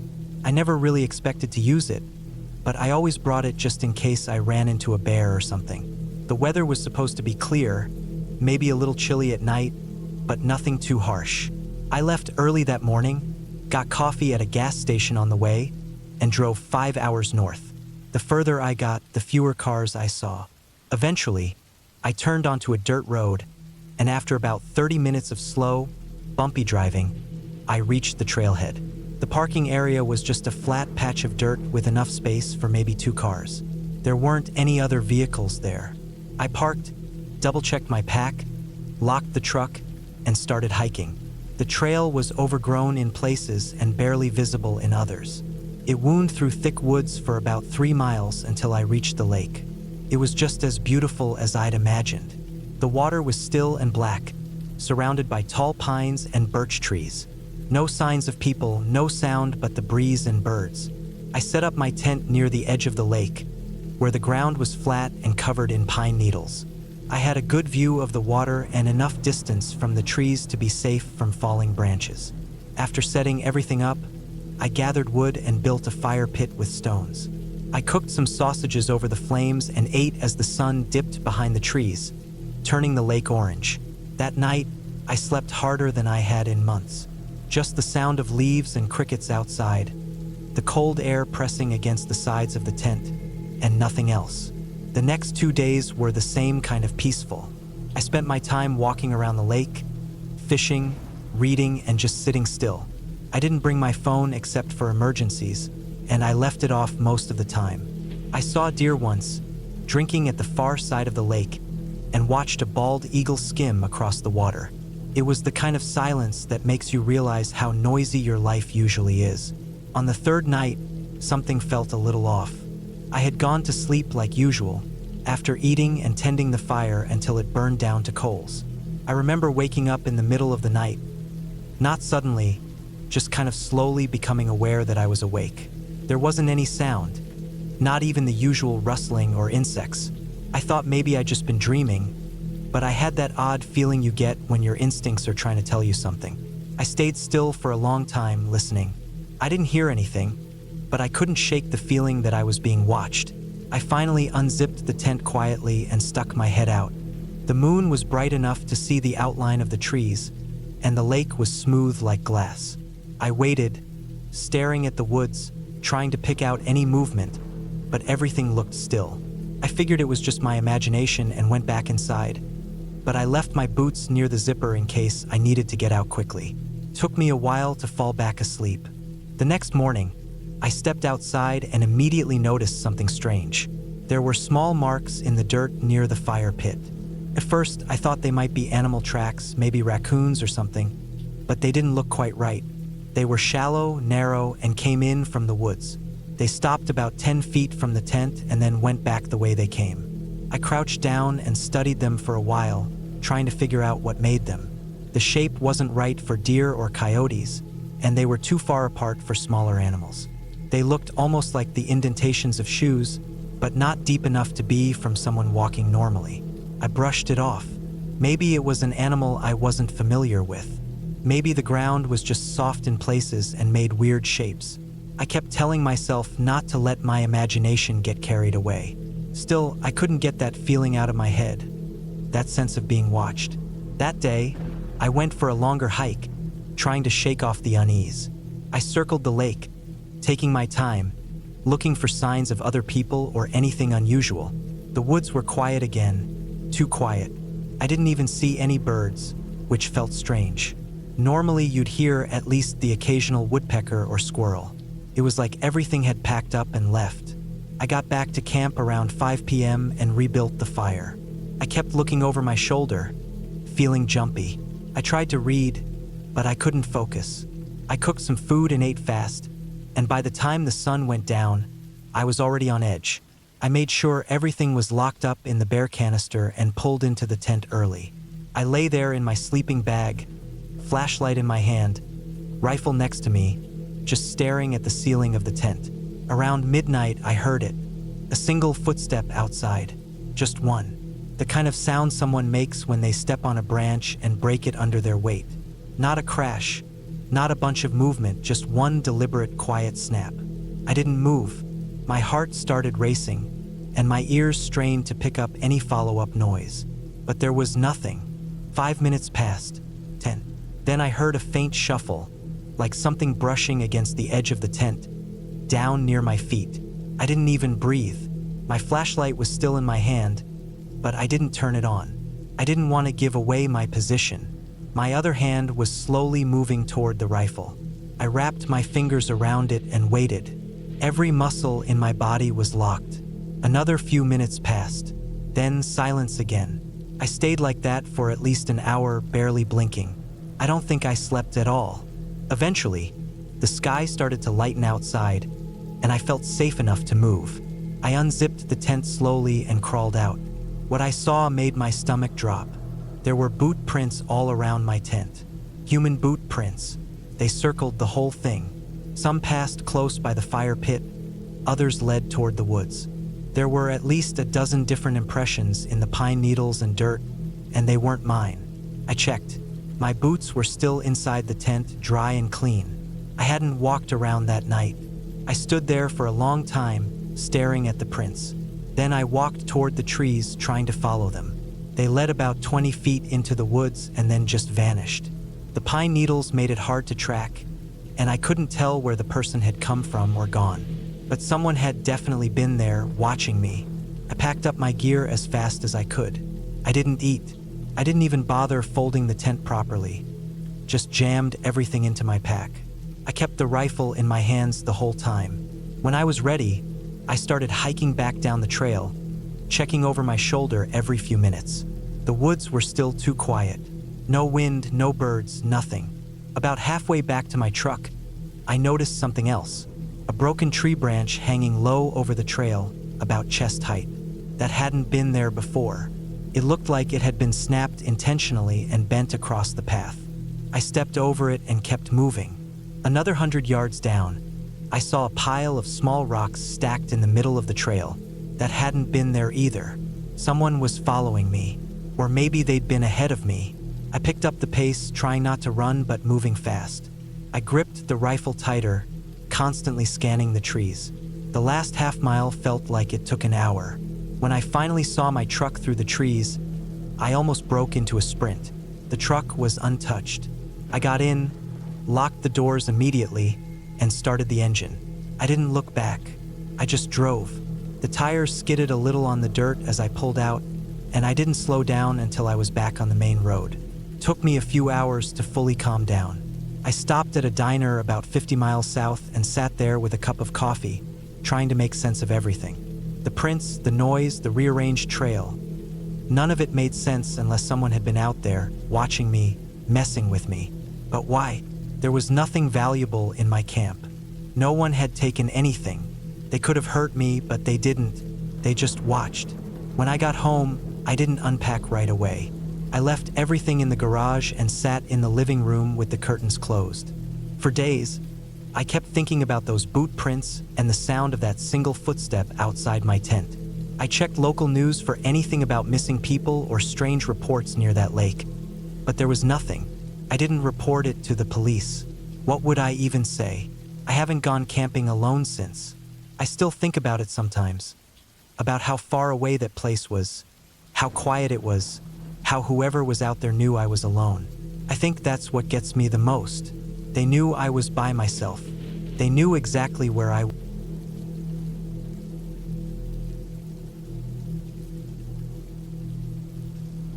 It was early October of 2017 when I decided to take some time off from everything. I was 32, living in St. Paul, Minnesota, working in property management, and I'd been getting chewed up by stress for months. Emails, phone calls, complaints. It felt like every hour of my day was claimed by someone else. I needed silence. I needed to hear myself think again. I hadn't slept right in weeks. When I finally burned through the last of my patience and sent a resignation email one Friday night, I packed a few things and got out the next morning. I remembered a small, off-grid cabin that my uncle had owned near Deadfall Ridge in northern Wisconsin. He'd passed away a few years earlier, and no one had touched the place since. I still had the key on an old ring. It wasn't far, maybe a 4-hour drive northeast. I didn't tell anyone where I was going. I didn't want anyone knowing. I just needed to vanish for a while, away from lights, noise, everything. I loaded up my Subaru with a cooler, camping stove, canned food, extra water, a first aid kit, some books, and a sleeping bag. I took a small Ruger .22 rifle just for peace of mind, mostly for critters, I figured. The cell signal would be non-existent up there, so I downloaded some offline maps and a GPS backup. The plan was simple. Go up, spend a week in total silence, reset my brain, then come back to the world. The road narrowed the further I went. Asphalt turned to gravel, gravel turned to dirt, and eventually even that gave out. The trail was overgrown, but I remembered just enough to keep going. It was late afternoon when I finally pulled up beside the cabin. The place looked worse than I remembered. Moss was creeping up the sides, and one of the shutters was hanging half off. Still, the roof looked intact, and the door was still locked. Inside, it smelled like dust and dry wood. There were cobwebs in the corners and mouse droppings near the sink, but nothing too wild. The water pump was bone dry, which I expected, and the fireplace had old ash in it. I cracked a few windows and let the air settle. It took a few hours to clean the place up enough to feel livable, but by the time the sun dipped low, I had a small fire going, a can of chili heating on my little stove, and a cot set up in the corner with my sleeping bag. That first night was quiet, dead quiet, the kind of silence that makes your ears ring. I kept expecting to hear a plane or a car or even some distant dogs barking. But there was nothing, just the occasional wind dragging across the roof or the snap of a twig outside. By the third day, I'd settled into a rhythm. Wake up with the sun, boil some instant coffee, sit on the front steps and listen to the forest. Sometimes I read. Other times I'd just walk a trail for hours, following deer paths and old game trails through the woods. I didn't see anyone. No hunters, no hikers, no campers. Not even a hint of another soul. That suited me fine. On the fourth day, something changed. I woke up feeling stiff and cold. It had dipped below freezing overnight, and I hadn't stoked the fireplace before falling asleep. I pulled on a heavier hoodie and went to start a fire, but I noticed the woodpile looked different. Some of the pieces I'd stacked were moved, just slightly off. I thought maybe an animal had tried to dig around. A raccoon or porcupine, maybe. I brushed it off, got the fire going, and went about my morning. Later that afternoon, I went deeper into the woods than usual. I followed a dry creek I hadn't seen before, and it led to an old hunting blind about 2 miles out. It was just a platform nailed between two trees, rotted and leaning. I climbed up out of curiosity and found a rusted coffee can with old cigarette butts inside. I figured it hadn't been used in years. When I got back to the cabin around sunset, I found the front door cracked open. I froze. My heart kicked into overdrive. I was sure I'd locked it. I always did. My hand went straight to the rifle slung over my back. I didn't go inside right away. I stood in the clearing, listening. Nothing moved. The trees swayed a little in the wind, but there was no sound from the cabin. After a few minutes, I crept up, stepped to the side of the door, and nudged it open with the barrel of the rifle. Inside looked normal at first. Nothing obviously missing or trashed. But as I walked in slowly, I saw that the cooler had been opened. 2 cans were gone, one of chili and one of peaches. The bag with my matches was half dumped out. My sleeping bag had fresh dirt on it. I didn't know what to do. I checked around the cabin, but there was no one inside. I looked for tracks around the property, but the ground was hard and covered in dry leaves. Nothing clear. There was no forced entry, just an unlocked door. That night, I barely slept. I kept the rifle beside me, and every sound outside made me sit up and listen. At some point near 3 a.m., I heard what sounded like footsteps outside. Slow, steady crunching in the leaves. I didn't move. I barely breathed. They passed the front porch, circled to the back, then faded. The next morning, I considered leaving, but I told myself maybe it was a drifter or an animal. Someone might have just stumbled onto the place, looking for food or shelter. That happens, right? Still, I packed everything up tight and carried the rifle with me all day, even inside. On day 5, I didn't go far from the cabin. I chopped more wood, boiled extra water, and stayed alert. Around noon, I found a cigarette but near the edge of the clearing. Still fresh, not even wet from the dew. I don't smoke. It hadn't been there before. That's when I knew someone was around. I made the choice to sleep during the day and stay up at night. That night, I sat in the dark with the fire out, wrapped in blankets, rifle in hand, and waited. Around 1:30 a.m., I saw movement near the treeline. Just a shape at first, then 2 people. They were crouched low, maybe 20 yards out, half hidden behind brush. They were watching the cabin. I felt paralyzed. I didn't know what they wanted, if they were armed, if they were just some crazy off-grid types, or worse. I didn't move. I didn't make a sound. I sat there in total darkness for hours, heart hammering, just watching back. At some point, they vanished. I didn't hear them go, just blinked and they were gone. The next morning, I walked to where they'd been. I found prints, deep ones. 2 people, maybe 3. One wore boots. Another had lighter shoes, maybe sneakers. No gear, no trash, just tracks. I left that afternoon. I didn't pack carefully. I just shoved everything into the back of the Subaru, kept the rifle across my lap, and drove. I didn't stop until I hit a town with cell service. I called the county sheriff's office and gave them the coordinates. I didn't want to go back even with police. They found signs of a camp not far from the cabin. Tarp lean-tos, burned cans, and a few stolen items. They told me it looked like transients. Probably 2 men and maybe a younger person. No names, no arrests. They'd already moved on. I went back to St. Paul. I didn't tell anyone much about it. I sold the cabin to a logger that winter for almost nothing. I've never gone back to the woods since. I still think about those nights, the way they watched from the trees, waiting, not saying anything, just watching. It wasn't a ghost. It wasn't some haunted thing. It was real people, and somehow that's a whole lot worse.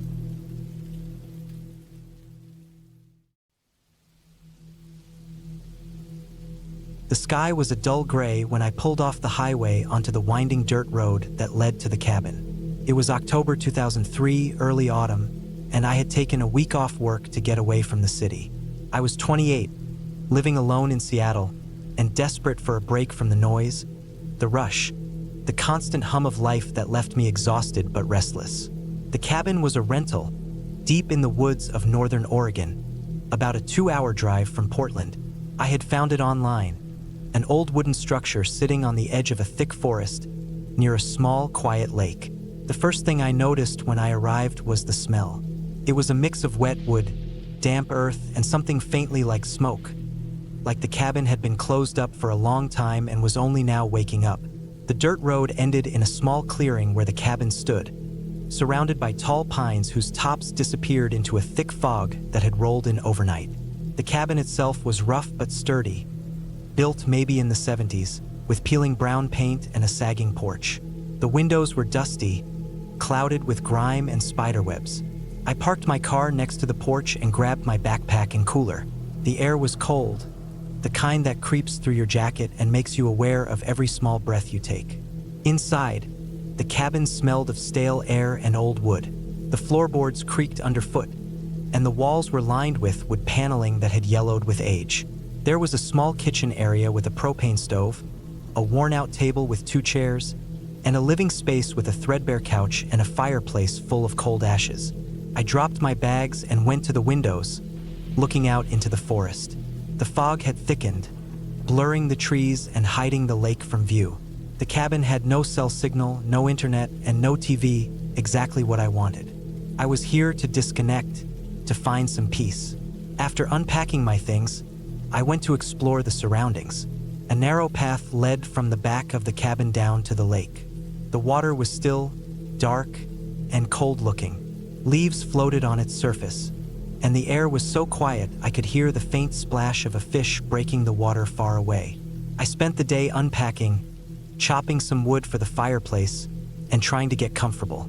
The cabin was simple but had what I needed: a bed, a small bathroom with a shower, and a wood stove to heat the place if it got too cold at night. As evening came, the fog grew thicker and crept closer to the cabin. I lit the stove, filling the room with a faint smell of smoke and warmth. Outside, the woods were alive with sounds: rustling leaves, distant birds, the occasional snap of a twig. It was calming but also made me aware of how isolated I was. No other houses, no people, nothing but trees stretching for miles. I cooked some canned soup on the stove and ate quietly by the window. The light inside the cabin was dim, casting long shadows on the walls. Outside, the fog seemed to press against the glass, softening the edges of the trees and hiding the world beyond. That night, I lay awake for a while, listening to the sounds outside.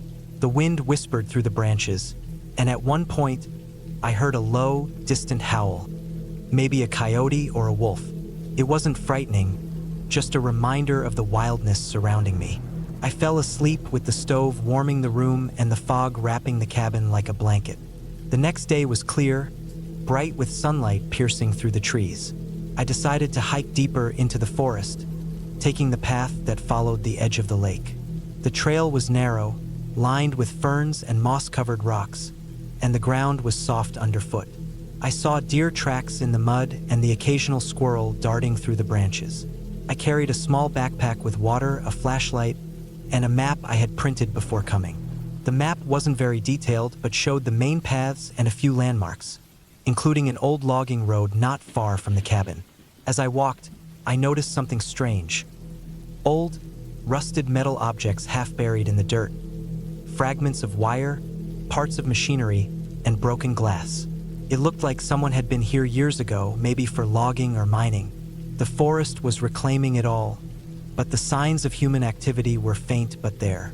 After a couple of hours, I reached a clearing with an old foundation made of large stones, maybe the remains of a cabin or small building. The wood was long gone, but nails and bits of broken glass were scattered around. I walked through carefully, noticing how the area was overgrown with weeds and vines. The silence here was heavier, almost like the forest was holding its breath. I didn't stay long and headed back before the sun got too low. When I got back to the cabin, the fog had returned, thicker than before. The woods looked darker, the trees more like black shadows. I lit the stove again and tried to relax with a book, but my thoughts kept drifting. That night, I heard something outside. It wasn't the usual forest noises. It was a faint, dragging sound, like something heavy being pulled over the ground. It was slow and deliberate.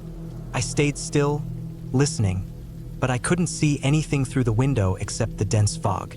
The sound stopped after a few minutes, and the forest went silent again. I told myself it was probably a fallen branch or an animal moving through the undergrowth. Still, it made me a little uneasy.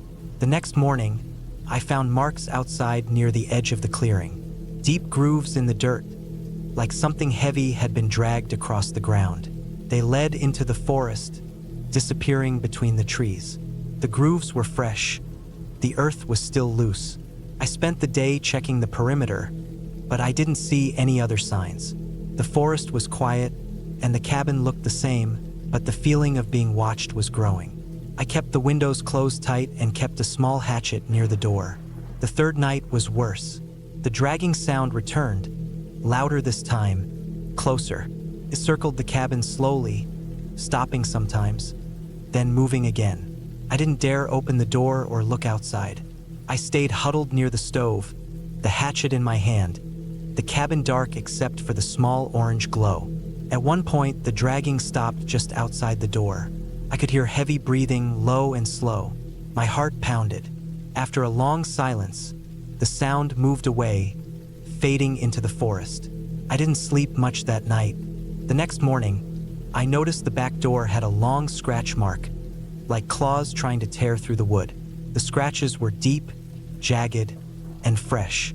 There was dirt and some hair stuck in the marks, coarse, dark, not human. Fear hit me hard, but I stayed calm. I knew the cabin was isolated, but it had a door and windows. I checked my supplies and decided I needed to get out the next day. That afternoon, I made sure the car was ready, packed everything, and prepared for the drive back. I wanted to leave before nightfall. As evening came, the fog was almost thick enough to cut with a knife. The sounds outside were different now, low growls, rustling that was faster and more purposeful. I sat near the window, watching the dark forest, waiting for the last light.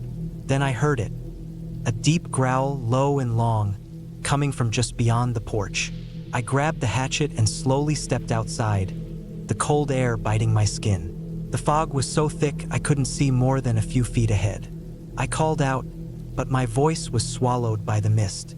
Suddenly, movement caught my eye, two glowing eyes staring at me from the edge of the clearing. The creature was large, much bigger than any dog or wolf I had seen. Its fur was matted, dark, and wet, and its teeth glinted in the dim light.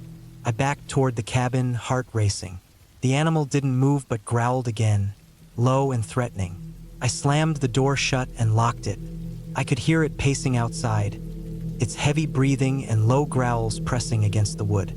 I turned on the porch light, hoping to scare it away, but the creature just stopped and stared, unmoved.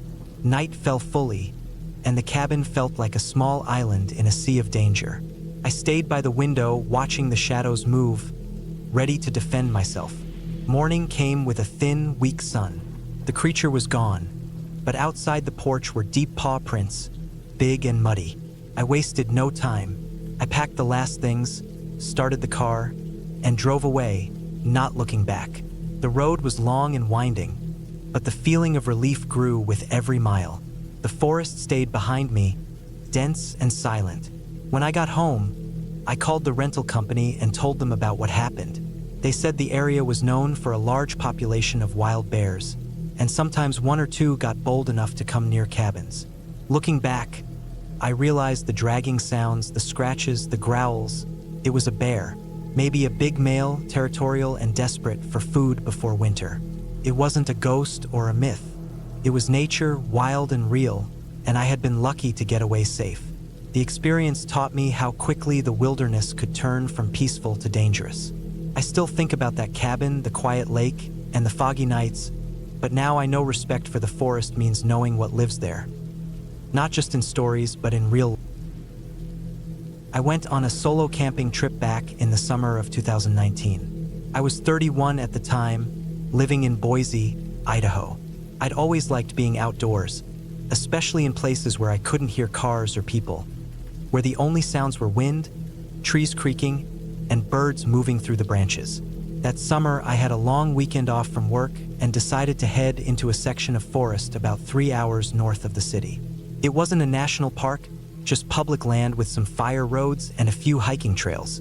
Not too many people went there because there weren't any campgrounds or amenities. That was part of the appeal. I didn't want to share the woods with anyone. I loaded my gear the night before: tent, sleeping bag, food, water, tools, first aid kit, all the usual stuff. I'd done enough trips like this to know what I needed. I had a paper map and a compass too, since I didn't plan on having cell signal out there. My plan was to park off a Forest Service road and hike a few miles in, set up camp by a creek I remembered from a trip a couple of years back, and stay 2 nights. The area had a lot of pine and fir trees, big slopes, and not much undergrowth, so walking off trail wasn't hard. I figured I'd be completely alone. I started hiking mid-morning and reached the spot I had in mind by early afternoon. The creek was still there, shallow and clear, with smooth rocks under the water. I found a flat spot just above the bank to pitch my tent, with tall trees on all sides and a soft bed of pine needles. It felt good to get the pack off my back. I drank some water, set up my shelter, and got a small fire going. The air smelled like sap and smoke. I didn't see or hear anyone all day. Nothing but squirrels and a few birds moving around in the branches. That first night was peaceful. I stayed up by the fire until it burned down to embers, then climbed into my sleeping bag. It was colder than I expected, but I'd brought the right gear. I drifted off to the sounds of the water and the occasional creak of trees in the wind. I didn't wake up once. The next morning, I made instant coffee and oatmeal, then decided to explore farther upstream. I had the whole day and nowhere to be. I followed the creek for maybe an hour, just taking my time, moving slow and looking around.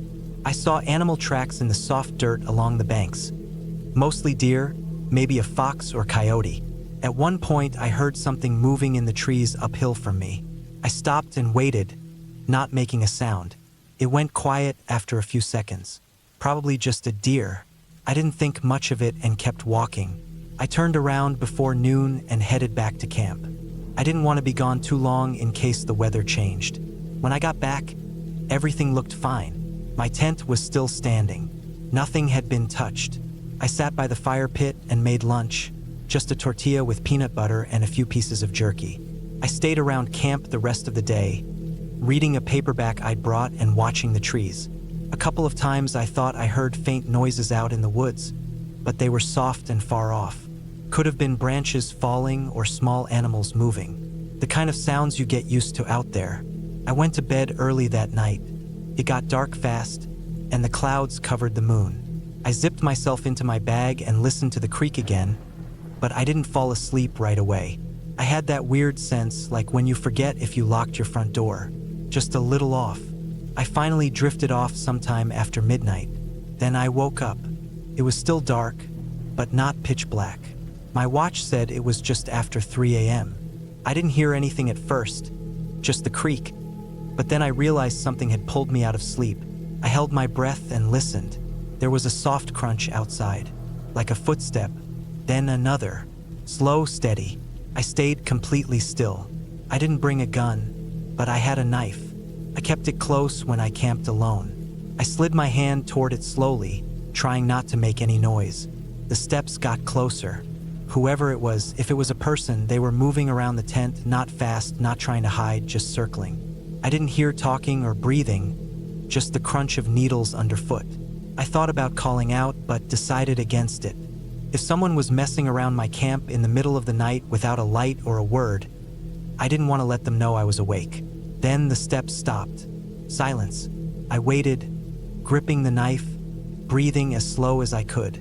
I didn't hear anything for what felt like 10 minutes, just the wind in the trees and the trickle of the creek.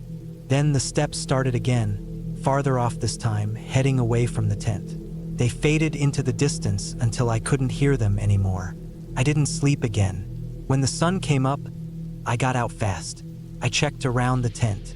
No footprints, but the ground was dry and covered in needles, so that didn't surprise me. Nothing was missing or disturbed, but I knew what I'd heard. I packed everything quickly. I thought about leaving then, but the rational part of my brain told me it could have been an animal, maybe even a deer. The slow steps, the circling, it didn't feel like a deer. Still, I didn't want to jump to conclusions. I told myself I'd stay one more night, but I'd set up something to keep watch. A trip line maybe, or some kind of signal if someone came near. I moved my tent closer to the creek, where the trees were thinner and I had more visibility. I rigged up a simple perimeter with a few tin cups and sticks from my gear, placed so they'd fall and clatter if someone walked through. Not much, but it made me feel better. I kept my knife on me all day and stayed close to camp. No hikes. I didn't hear anything strange that afternoon. No steps, no movement. That evening, I built up the fire more than usual and let it burn late. When I finally got into the tent, I left the rain flap open just a bit so I could see out and hear better. I stayed awake a long time, just listening. The wind had died down, and the forest was quiet. Eventually, I must have fallen asleep. Then the noise came again. Not footsteps this time, just the sound of one of the tin cups falling and bouncing once on the ground. My eyes opened instantly. I stayed still, listening. No wind, no other sounds, just that one clink of metal. I waited. After a minute or two, I heard a soft shuffle, like someone crouching or shifting their weight. I reached for the knife again. My heart was pounding so hard I could feel it in my throat. I wanted to look, to unzip the tent and shine my flashlight, but I didn't. I kept still. After what felt like forever, I heard the shuffle again, farther off, then silence. I waited until dawn. When I got out, I found one of the cups on the ground, about 5 feet from where I'd strung it up. The stick it had been hanging on was broken. Nothing else looked touched, but that confirmed it. Someone had come back. Someone was watching my camp. That was enough. I packed everything as fast as I could. I didn't eat or even fill my water. I just got my bag on and started walking. I didn't take the trail. I cut straight through the woods toward the road. I didn't want to risk running into whoever it was if they were still watching. The hike was rough. I kept looking over my shoulder, pausing to listen every few minutes. I saw nothing, heard nothing, but I couldn't shake the feeling I wasn't alone. It took me almost 4 hours to get back to my truck. When I reached it and saw it untouched, a wave of relief hit me so hard my knees went weak. I unlocked it, tossed my pack in, and drove out without stopping. Back in Boise, I told a friend what had happened, just the basics. He thought it might have been a hunter or some drifter, maybe just curious. But there was nothing in my camp worth stealing. No damage, no obvious purpose. That's what got to me. Whoever it was didn't take anything. They didn't say anything. They just watched. That was my last solo trip. I still go camping, but I stick to busier places now. Campgrounds with other people nearby. Sometimes I'll hear footsteps outside my tent at night. Just someone walking to the bathroom or grabbing something from their car. Normal stuff. But every time it happens, I get that same tight feeling in my chest. I wait, holding my breath, listening to see if they stop, if they start circling. I know most people wouldn't think much of it. No one got hurt. Nothing happened, technically, but that's exactly what makes it worse. The not knowing, the silence, the cup falling in the dark and nothing else. I think about it sometimes when I'm lying in bed, when the house is quiet and the neighborhood's asleep. I imagine those footsteps, slow and steady, moving around the walls of my tent, and I wonder how long they stood there, how long they watched, and why. I'll never go that deep into the woods alone again.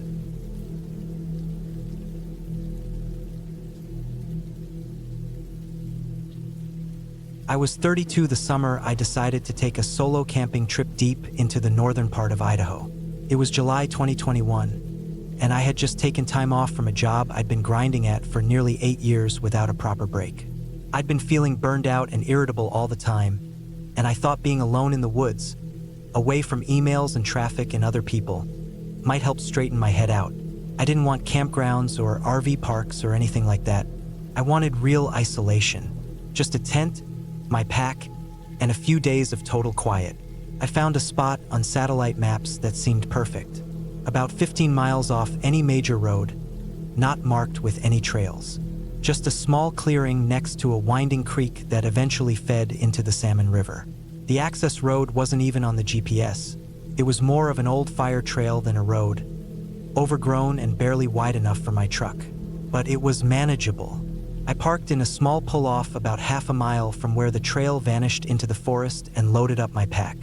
It was hot and dry, and the hike in wasn't easy.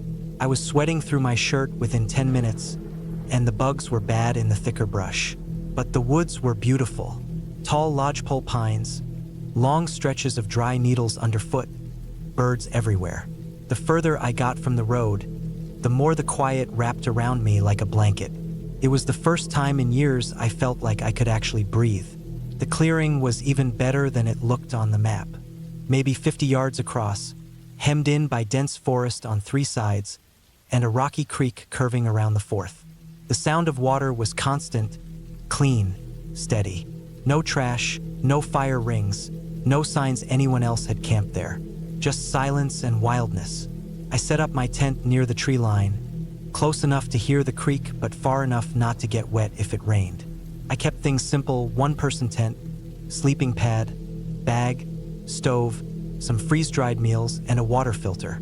I brought a bare canister for food, and I stored it 100 feet from the tent like you're supposed to. I spent that first evening walking around, checking out the terrain, gathering deadfall wood for a fire. I wasn't planning to burn much, but the fire gave me something to look at, something to do with my hands. The temperature dropped fast once the sun dipped behind the trees. I sat beside the fire, listening to the insects hum in the trees and watching shadows creep slowly across the clearing. When it got too dark to see my hand in front of my face, I crawled into the tent and lay back on my bag, letting my mind empty out. That first night was peaceful. I woke up once to pee, and the stars were so bright it looked fake. No clouds, no moon. Just black sky and cold air and 1,000 points of light over the treetops. I remember thinking it was the quietest I'd ever heard the world. The next morning, I filtered water from the creek and made instant oatmeal. I decided to follow the creek upstream for a while just to explore. I brought my day pack, a knife, a flashlight, and a few snacks. I wasn't expecting to be gone long. The creek ran uphill through a narrow gully, and I had to cross it a few times, hopping from rock to avoid getting wet. I saw elk tracks, scat, even what looked like cougar prints in the mud, though I wasn't completely sure. The sun filtered through the trees in shifting patterns, and the further I walked, the less I thought about work or my phone or any of that crap. I followed the creek maybe 2 miles before turning around. On the way back, I saw something weird. A tree, maybe 20 feet tall, stripped of all its bark on one side. The wood underneath was torn and gouged, almost like claw marks, but not clean. More like chunks had been ripped off by something. There were splinters on the ground. I bent down and looked at it, trying to figure out if it was a bear marking its territory or something else. But it looked too aggressive for that, like something had been trying to break the tree apart. There were also prints nearby, boot prints. Not mine.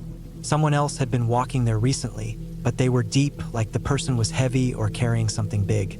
I suddenly felt exposed, standing there in the trees, far from camp, far from my truck. I listened, but heard nothing. No footsteps, no movement, not even birds. That silence made the hairs on my neck stand up. I made my way back to camp faster than before, checking behind me now and then. Nothing followed me. Everything was exactly where I'd left it. The tent, the fire pit, even the wood I'd gathered. Still, I felt off. Not scared, exactly, just unsettled. I kept turning around, thinking I'd see someone standing just beyond the trees. I didn't, but the feeling didn't go away. That night, I didn't make a fire. I cooked in silence, eating with my back to a tree so I could see the clearing. I didn't hear anything strange, but every little snap or rustle made me twitch. At some point, I realized the insects had gone quiet again. No crickets, no frogs, just the creak and the sound of my own breath. I went to bed early but didn't sleep much. Sometime after midnight, I woke to a noise. Not a branch falling or an animal walking. Something sharper, like metal clinking against metal. I froze, listening. Then it came again. Faint, distant, but real. A sound you don't expect in the woods. Stopped, then started again. I unzipped the tent as slowly as I could and peeked out. There was nothing in the clearing. No lights, no movement. I waited 5 minutes, then got out, barefoot, and crept toward the trees. The sound was coming from deeper in the forest, back the way I'd come earlier that day. I couldn't see anything, but the sound was regular. Tap, scrape, tap, scrape. I stood there for what felt like half an hour, not moving until it finally stopped. I didn't go back to sleep. The next day, I packed everything up. I hadn't seen anyone, but I couldn't shake the feeling that someone was nearby, watching. I told myself it was just nerves, that I was overthinking things, but I knew better. That sound wasn't an animal. It was a person doing something. Maybe a hunter, maybe a hiker, but something felt wrong. I loaded my gear and hiked back toward the truck. The trail looked different on the way out. Bushes bent the wrong way, branches freshly broken. At one point, I found a boot print on the trail, but it was pointing toward my camp. Not away. That was enough. I kept moving. When I got to where I'd parked, the first thing I noticed was that my truck wasn't how I'd left it. The driver's door was open just an inch. I know I locked it. I always do. I dropped my pack and ran the last few steps. Nothing looked stolen, but someone had been inside. Glove box open, papers scattered, like they were looking for something. I checked under the truck, behind it, everywhere. No one was there. I jumped in and started the engine without thinking. The moment it turned over, I backed out of the brush and drove until I hit pavement. Then another 2 hours before I stopped to breathe. A week later, I reported it to the sheriff in that county. He didn't seem surprised. Said that part of the forest sometimes attracts off-grid squatters or guys running illegal grow-ops. He said the signs I saw, tree damage, prints, my truck being tampered with, sounded like someone trying to scare me off. He told me I was lucky they hadn't done worse. I haven't gone back since. I still camp sometimes, but only in known places.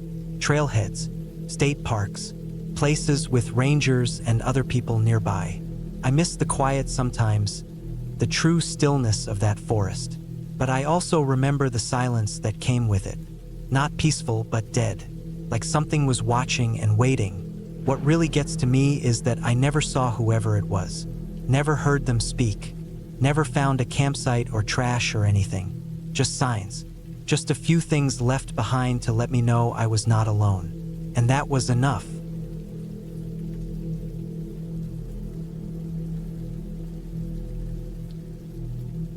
I wasn't the kind of person who usually went out to the woods alone. My friends often joked about my nervousness when it came to being in the middle of nowhere, but after weeks of pressure from them, I finally agreed to spend a weekend alone in a cabin in the woods.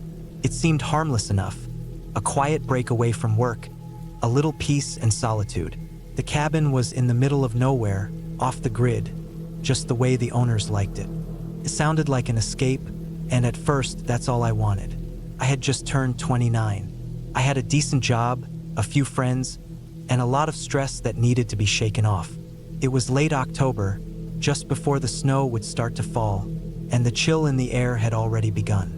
My car pulled into the narrow dirt road that led to the cabin, its tires crunching over the dry, brittle leaves. Trees lined both sides of the road, their trunks dark and twisted, reaching up into the sky like skeletal hands. A cold wind rustled through the branches, sending a shiver down my spine. I pulled my jacket tighter around my shoulders, feeling a little uneasy, but that was normal, right? I'd rented the cabin through a small, local agency. The ad had been vague, only offering the basics: a small, one-bedroom cabin with a fireplace, a view of a nearby lake, and no other houses for miles. No neighbors, no distractions, just peace. The perfect retreat. As I parked and grabbed my bags from the back of the car, I noticed how quiet it was. The kind of quiet that seems almost unnatural. The kind that makes you realize how much noise is around you all the time, even when you're not paying attention. There were no birds chirping, no sounds of traffic, just an almost suffocating silence. I locked the car, grabbed the key from under the mat, and made my way to the front door of the cabin. The door creaked as I pushed it open, the wood cold under my hand. Inside, the place was exactly as I'd expected, rustic but comfortable. A large stone fireplace sat in the center of the living room, with a small couch and a few wooden chairs scattered around. The wooden floors creaked beneath my feet, and the scent of pine and old wood filled the air. The windows overlooked a small, mist-covered lake, the surface of the water smooth and glassy, reflecting the gray sky above. A chill seemed to settle in the room as I took a deep breath. This place was going to be great, I thought, just what I needed. I unpacked my bags and started a fire in the hearth. The flames flickered and crackled as I sat down in the armchair, settling in for a night of reading and relaxation. The hours passed slowly, and by the time the sun had dipped below the horizon, the only light in the cabin came from the fire and a single dim lamp near the door. Outside, the wind had picked up, and I could hear the branches scratching against the walls of the cabin, making the house feel even more isolated. Around midnight, I heard a noise, a faint scraping sound, like something dragging along the ground. It wasn't a loud noise, just a soft, unsettling sound, but it was enough to make me pause. I sat up straight, listening carefully. The fire popped and crackled in the hearth, the only other sound in the room. I waited, holding my breath, but there was nothing else. Maybe it was just the wind, I thought, or maybe an animal outside. I shrugged it off and went back to my book, but the uneasy feeling lingered. An hour later, I heard it again. This time it was louder, closer, like something was definitely moving outside. The sound was slow, deliberate, like footsteps dragging through the leaves. I stood up and walked to the window, peering out into the darkness. The mist had thickened, and the lake was barely visible now, shrouded in fog. The trees stood still, their branches heavy with the weight of the wind. I didn't see anything moving, but the sense of being watched crept up my spine. I backed away from the window and walked over to the door. It was locked, the deadbolt securely in place. I could feel my pulse quickening as the silence settled in again. I told myself it was nothing. Maybe a deer or some other animal had wandered too close to the cabin. Still, I couldn't shake the feeling that something was wrong. I decided to check the windows again, but this time, I heard a loud thud. Came from the back of the cabin, near the kitchen. My heart skipped a beat. The thud was heavy, like something large had bumped into the side of the house. I grabbed the flashlight from the counter and moved cautiously toward the back door. I shined the light through the window, scanning the dark yard behind the cabin. My breath caught in my throat when I saw it. A figure stood at the edge of the yard, just outside the pool of light from the cabin. It was hard to make out, just a shadowy shape against the trees, but there was no mistaking the feeling of being watched. My mind raced. Was it a person? A man? I had to be imagining it, right? Maybe it was just a trick of the light or the trees playing games with my eyes. But I couldn't shake the feeling that something was wrong. I backed away from the window, my pulse racing. I had come here to get away from everything, but now all I wanted was to leave. I grabbed my coat and ran for the door, but as I reached for the handle, a loud bang echoed from the back of the cabin. This time, there was no mistaking it. Someone had just hit the wall. I froze. What the hell was going on? I turned, my eyes scanning the room for anything I could use as a weapon. The fireplace poker. I grabbed it and held it tight, my hand shaking. There was no way I was going outside to confront whoever or whatever was out there. The banging came again, louder this time, and I could feel the walls of the cabin shaking from the force of it. It sounded like someone was trying to break in. I moved back to the window and looked out, but there was no one there. The figure had disappeared, but the noise continued. Something was happening, something I couldn't explain. The hours dragged on, but the banging didn't stop. Came in waves, each one more frantic than the last. I was trapped, my only thought now being how to survive the night. I wasn't sure if I could even make it until morning.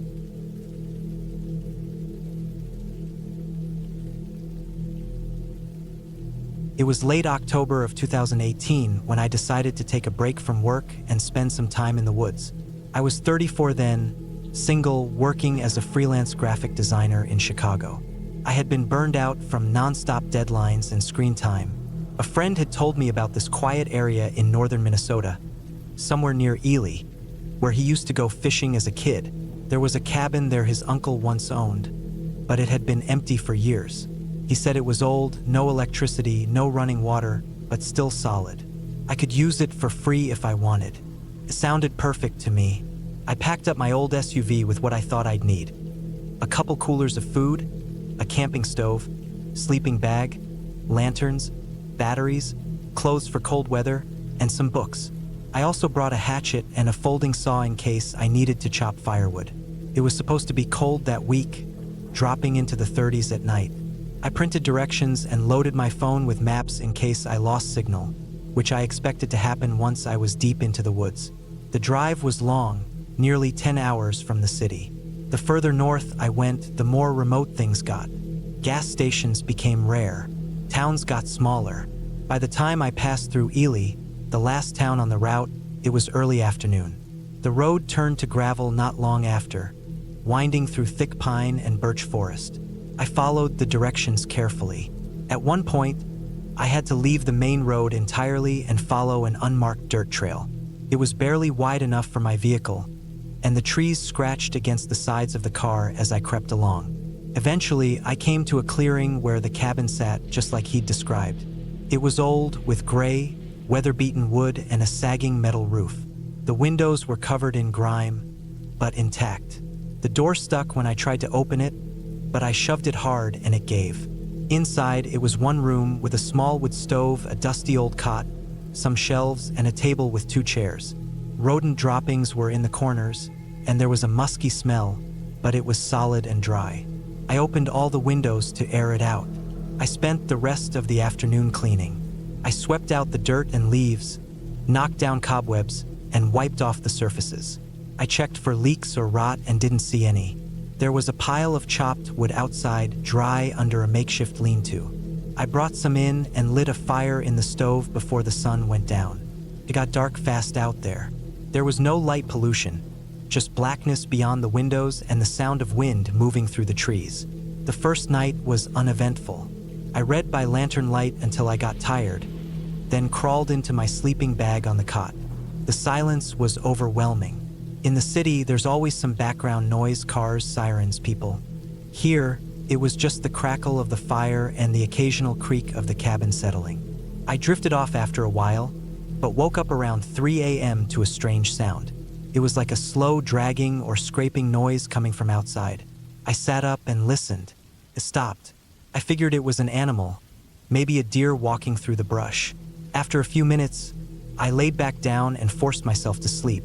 The next day, I explored the area around the cabin. There was a narrow trail leading away from the clearing, barely visible under the fallen leaves. I followed it for a while and found a small frozen-over pond about half a mile in. There were no footprints or signs of people, just quiet woods and the sound of distant birds. Felt peaceful. That afternoon, I collected more wood, boiled water from a nearby stream for drinking, and cooked a simple meal on the camping stove. I had brought a small solar battery for my phone, but I kept it off most of the time to conserve power. There was no signal anyway. I read a bit, jotted down some sketches, and sat outside with a blanket wrapped around me until it got too cold. Again, I built up the fire before bed. That second night, I heard the noise again, scraping, slow, like something being dragged across the ground. Came from the left side of the cabin this time. I turned off the lantern and stood by the window, peeking through a small gap in the curtain. I couldn't see anything. I waited, holding my breath, but the sound stopped again after a few minutes. I told myself it had to be a raccoon or porcupine. Maybe a branch had fallen.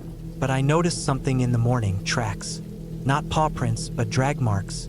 2 of them parallel, starting at the tree line and ending near the cabin wall. Then they just stopped. I went out to look closer. The ground was covered in leaves, but I could tell something had been pulled or dragged through them. I looked around but didn't find anything. No animal, no object, no broken branches. I brushed it off, but I couldn't shake the feeling that something was wrong. The third night, I decided to stay up late and keep watch. I sat by the window with the lantern turned low, wrapped in a blanket, listening. For hours, nothing happened. Around 2 a.m., I heard it again. That dragging sound, slow and steady, from the back side of the cabin. This time, I didn't hesitate. I grabbed the flashlight and opened the back door quietly. I stepped out onto the cold porch, heart pounding. I moved the light slowly across the trees. Nothing. I walked a few steps toward the woods.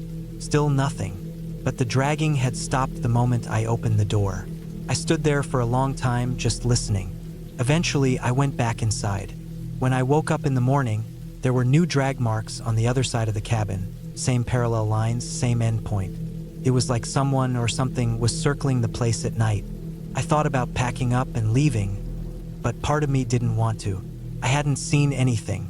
Could still be an animal. Maybe a bear dragging a carcass. Maybe an old trap or cable had gotten pulled by wind. I didn't want to panic over nothing. That day, I explored further down the trail near the pond. I figured it would help clear my head. The sky was overcast and the air felt damp. After about a mile, I found something I hadn't seen before. A second cabin, older and smaller than mine. It was half collapsed, covered in vines and moss. The door hung open, and one wall had caved in. It looked abandoned for decades. Inside, there were rusted tools, broken furniture, and a shattered mirror. Something about it felt off. The place was hidden like someone had built it to disappear. I didn't stay long. On the way back, I kept looking over my shoulder. That night, I placed small sticks upright around the cabin walls, spaced out in a circle. If anything came close, it would knock them over. I also brought the hatchet inside and kept it next to the cot. The fire burned hot, but I didn't sleep much. Around 1:30 a.m., I heard the dragging again. I held my breath and listened. This time, it moved around the cabin slowly, like something circling deliberately. After about 20 minutes, it stopped. I didn't dare go outside. In the morning, some of the sticks were knocked over on the east side. The drag marks were there again. And this time, I noticed something else. A small pile of rocks stacked neatly next to the wall, like someone had left them there intentionally. That was it. I decided I was leaving the next morning. I spent the rest of that day packing up. I left the place as clean as I could. I tried not to think about the other cabin, or the noises, or the drag marks. That night, I kept the fire going and stayed fully dressed in case I had to leave suddenly. I barely slept. Around 4 a.m., I woke up to the sound of something tapping against the wall. Not scratching or dragging, tapping. Rhythmic like a knock. 3 slow knocks, a pause, then again. I sat up and listened, too afraid to move. Then silence. I stayed like that until sunrise. When it was light enough, I loaded the last of my things into the car and left. The road out felt narrower than before. Every sound in the woods made me flinch. I didn't stop until I hit pavement again, and even then I didn't breathe easy until I reached Ely. Back in Chicago, I tried to make sense of what happened. I looked at maps, tried to find that second cabin on satellite view, but nothing showed up. I didn't tell anyone about the drag marks or the knocks. I just said the place was too remote and I needed a hot shower. It's been years now, and I still think about that trip. I still don't know what was out there. Maybe it was a person living off-grid. Maybe it was a hunter or some reclusive squatter. But it wasn't random. The drag marks, the sticks, the rocks, they were placed on purpose. Someone was watching the cabin at night. Maybe they were trying to scare me off. If that was their goal, it worked. I've never gone back, and I don't plan to. I still love the woods, but I stick to campgrounds now. Places with other people around, lights, even security cameras. I learned something out there in Minnesota. The scariest things aren't always loud or violent.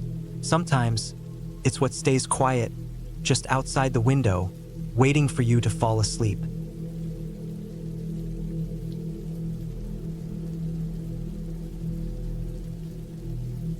I was 32 when I decided to take a solo camping trip into the backwoods of northern Idaho. It was July 2017, and I had just wrapped up a heavy few months of freelance design work, staring at screens for 10 to 12 hours a day. I was burned out and needed to be away from everything. Phones, cars, people. I wanted to feel like I didn't exist for a while, like I was completely removed from the constant notifications and noise. I chose a place called Dead Horse Creek. It was a stretch of forest tucked between two ridges, far enough from the nearest town that I wouldn't hear or see anyone for days. I'd read about it in an old forum post where someone mentioned it was as quiet as you can get without stepping into Canada. That sounded perfect to me. I packed everything I thought I'd need. A tent, a sleeping bag, some freeze-dried meals, a water filter, extra clothes, a hatchet, a small camp stove, a couple knives, a flashlight, and my GPS with extra batteries. I also brought a topo map and compass just in case the electronics failed. I made sure to tell my brother where I was going and when I'd be back. I planned to hike out, set up camp for 4 days and hike back. Nothing fancy, just isolation. The first day went smooth. I drove my truck as far as the dirt road would let me, then loaded my pack and headed in. The hike was beautiful, green pines, low ferns, and the kind of clean air that only exists miles from pavement. I passed along the creek bed for about 4 miles before settling on a spot about 30 yards from the water. It was flat and shaded, but open enough to not feel claustrophobic. I pitched my tent, collected firewood, filtered some water, and sat down on a log to eat dinner while the sun slipped behind the trees. That first night was uneventful, just the usual forest sounds. Crickets, wind, maybe a branch cracking under an animal's foot somewhere far off. I fell asleep easily, grateful for the escape. The second day, I explored. I walked upstream for about 2 miles and found a natural pool, deep and cold. I took a swim, careful not to slip on the rocks. The sun warmed me up fast afterward, and I dried off lying on a boulder. That night, I cooked rice and beans on the little stove and watched the stars come out. No problems, no stress. I felt like I'd made the right decision. It was the third night when things changed. I had gone to bed early, maybe around 9 p.m. The sky had been cloudy, and I was tired from a long hike I took earlier in the day that had me bushwhacking up one of the ridges. I fell asleep listening to the wind in the trees and woke up maybe 2 hours later to a different sound. It wasn't anything dramatic at first, just the feeling that the normal forest sounds had stopped. No bugs, no rustling, nothing. Just the breeze, which had picked up a little. I opened my eyes and lay still in my sleeping bag, listening. The silence was too complete, like everything had frozen. Then I heard a snap. It was close, too close. Not like a branch falling far away, but like someone stepping on a stick maybe 20 or 30 feet from my tent. I held my breath and stayed still, trying to process. Could be a deer, I told myself. Maybe even a moose. But the steps weren't random or fast. They were slow, deliberate. Step, crunch, pause, another step, then nothing. I sat up quietly, heart beating harder now. I pulled my flashlight from beside my sleeping bag but didn't turn it on yet. The walls of the tent were too thin to see through, so I just waited, trying to hear more. Couple minutes passed with nothing. I slowly unzipped the tent and poked my head out. Pitch black.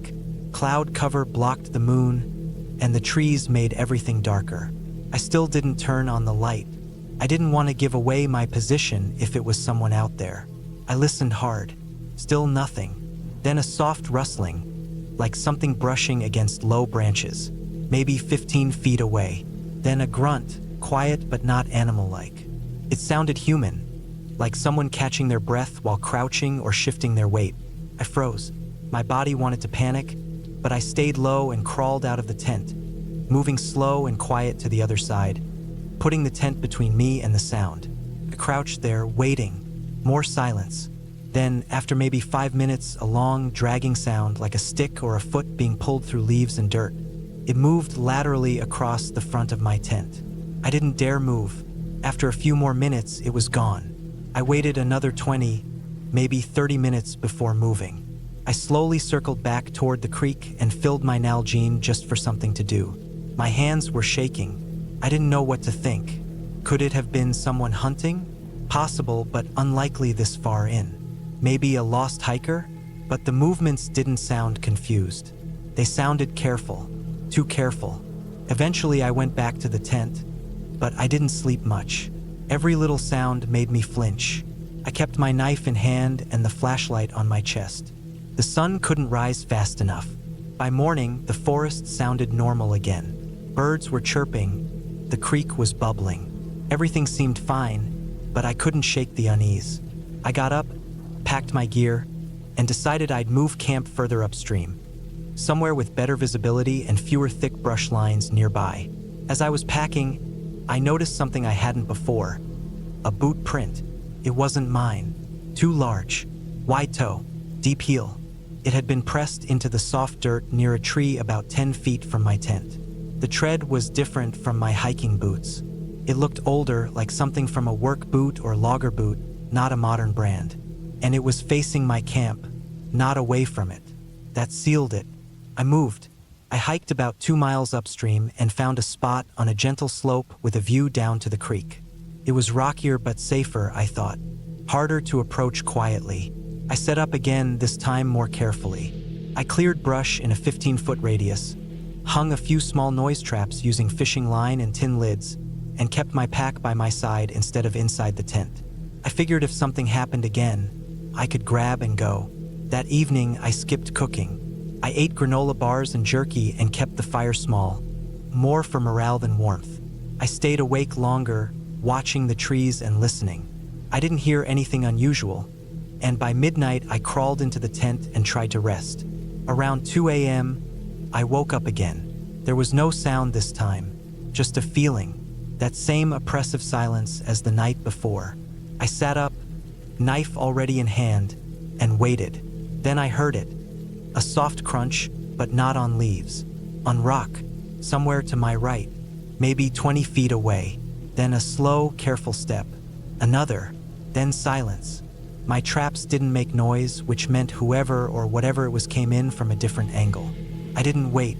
I grabbed my pack and flashlight, crawled out, and crept into the trees opposite the noise. I found a spot between 2 fallen logs and lay low, watching. I didn't dare turn on the flashlight. After about 10 minutes, a faint shape moved through the darkness near my tent. I couldn't see it clearly, just that it was tall, definitely a person. They moved slowly around the tent, stopping once or twice to bend down, like they were inspecting something. Then, to my surprise, they moved away, not toward the creek, but back up the slope and into the woods. I waited another 15 minutes before moving. I went back to the tent, broke it down fast, stuffed everything into the pack and left. I didn't even care about leaving trash behind. I just needed to go. I hiked fast, headlamp off most of the time, using my compass to stay oriented. It was the longest night of my life. I didn't stop until daylight. By then I was miles from the original site, exhausted and sore. I found a patch of ground near a rock outcropping and took a short nap while the sun rose. Then I kept hiking until I hit the dirt road and eventually made it back to the truck. I didn't look back once. I never reported it. What could I even say? That I heard something and saw a vague shape? That someone walked near my tent? There wasn't any crime, technically. But I know what I felt. I know what I saw. That wasn't just some lost camper. They were watching me, moving slow, careful, patient. I haven't camped alone since then. I still go out sometimes, but only with others and never too deep. I stick to state parks and marked trails. I still think about it sometimes when I lie awake at night. I wonder who they were, what they wanted, if they were just curious or something worse. I'll never know, and maybe that's for the best. What I do know is that there are parts of the forest where the silence means something, where the usual rules don't apply, where someone might be watching not ghosts or monsters but people, real people with real intentions, and that's the scariest thing of all.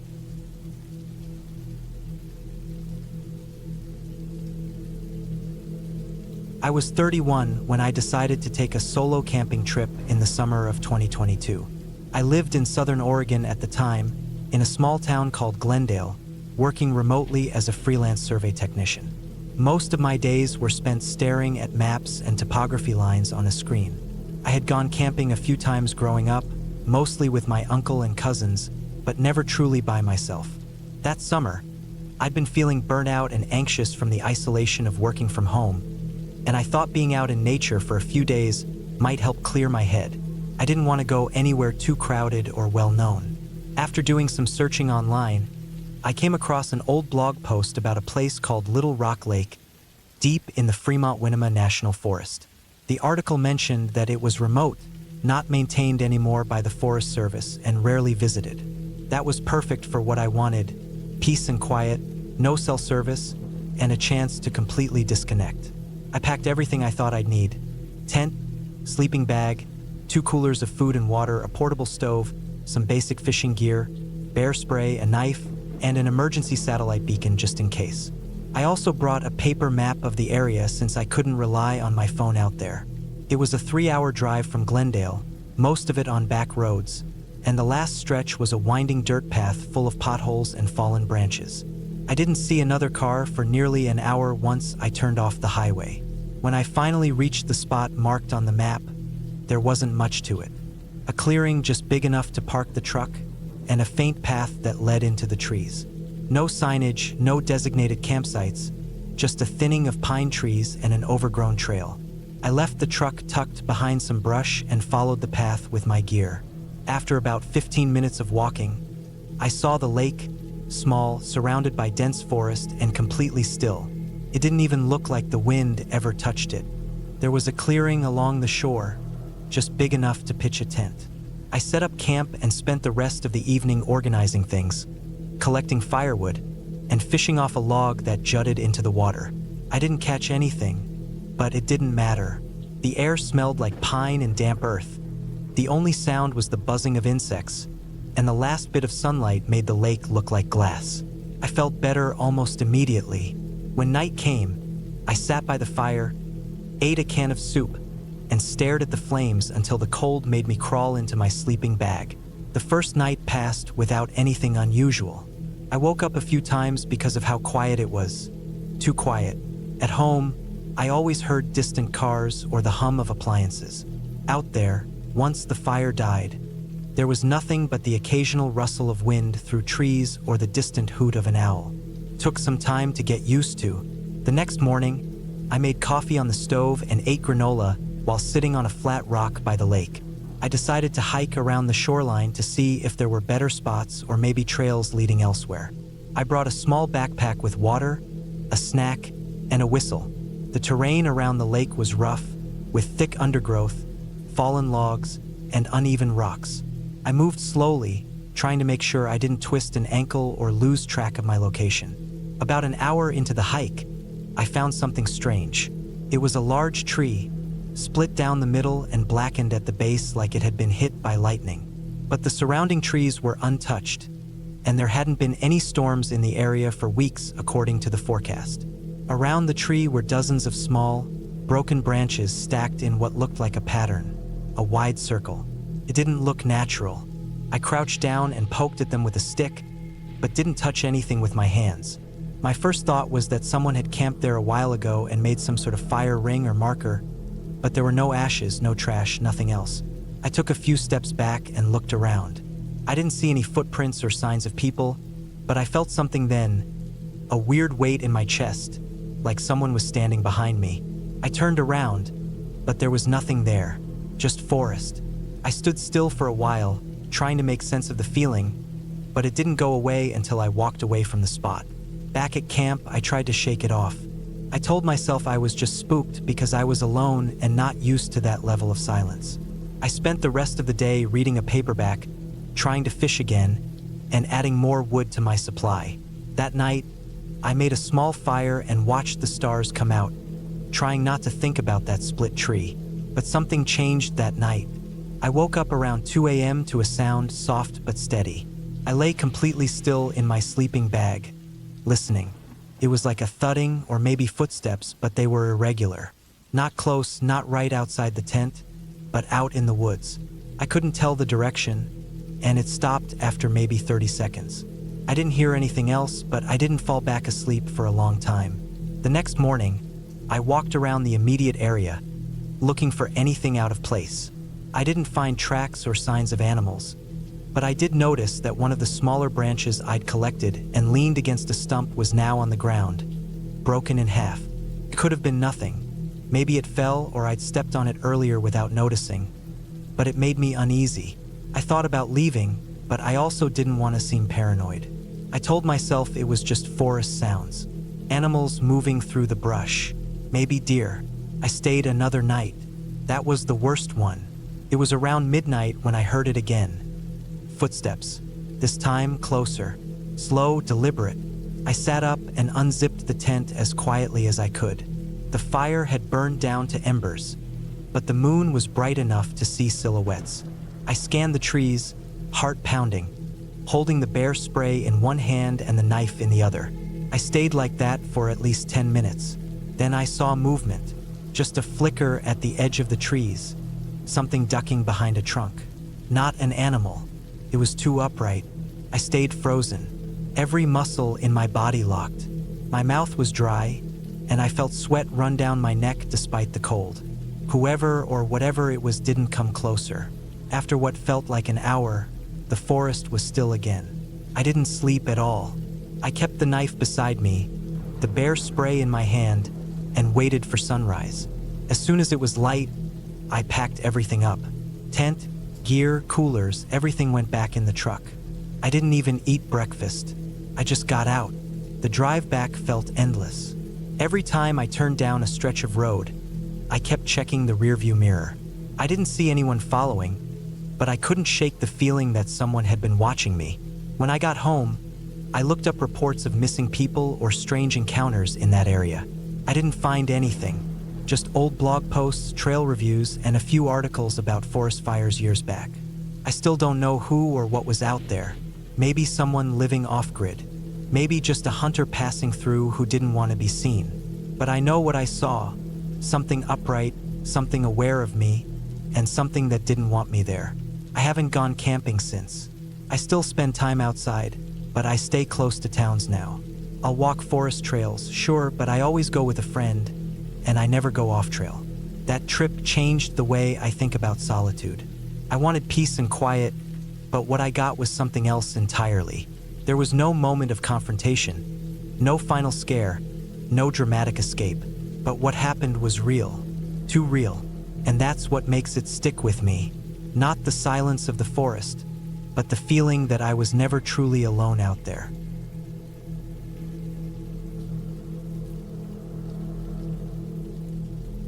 It was the fall of 2014 when I decided to take a break from the constant buzz of life in the city.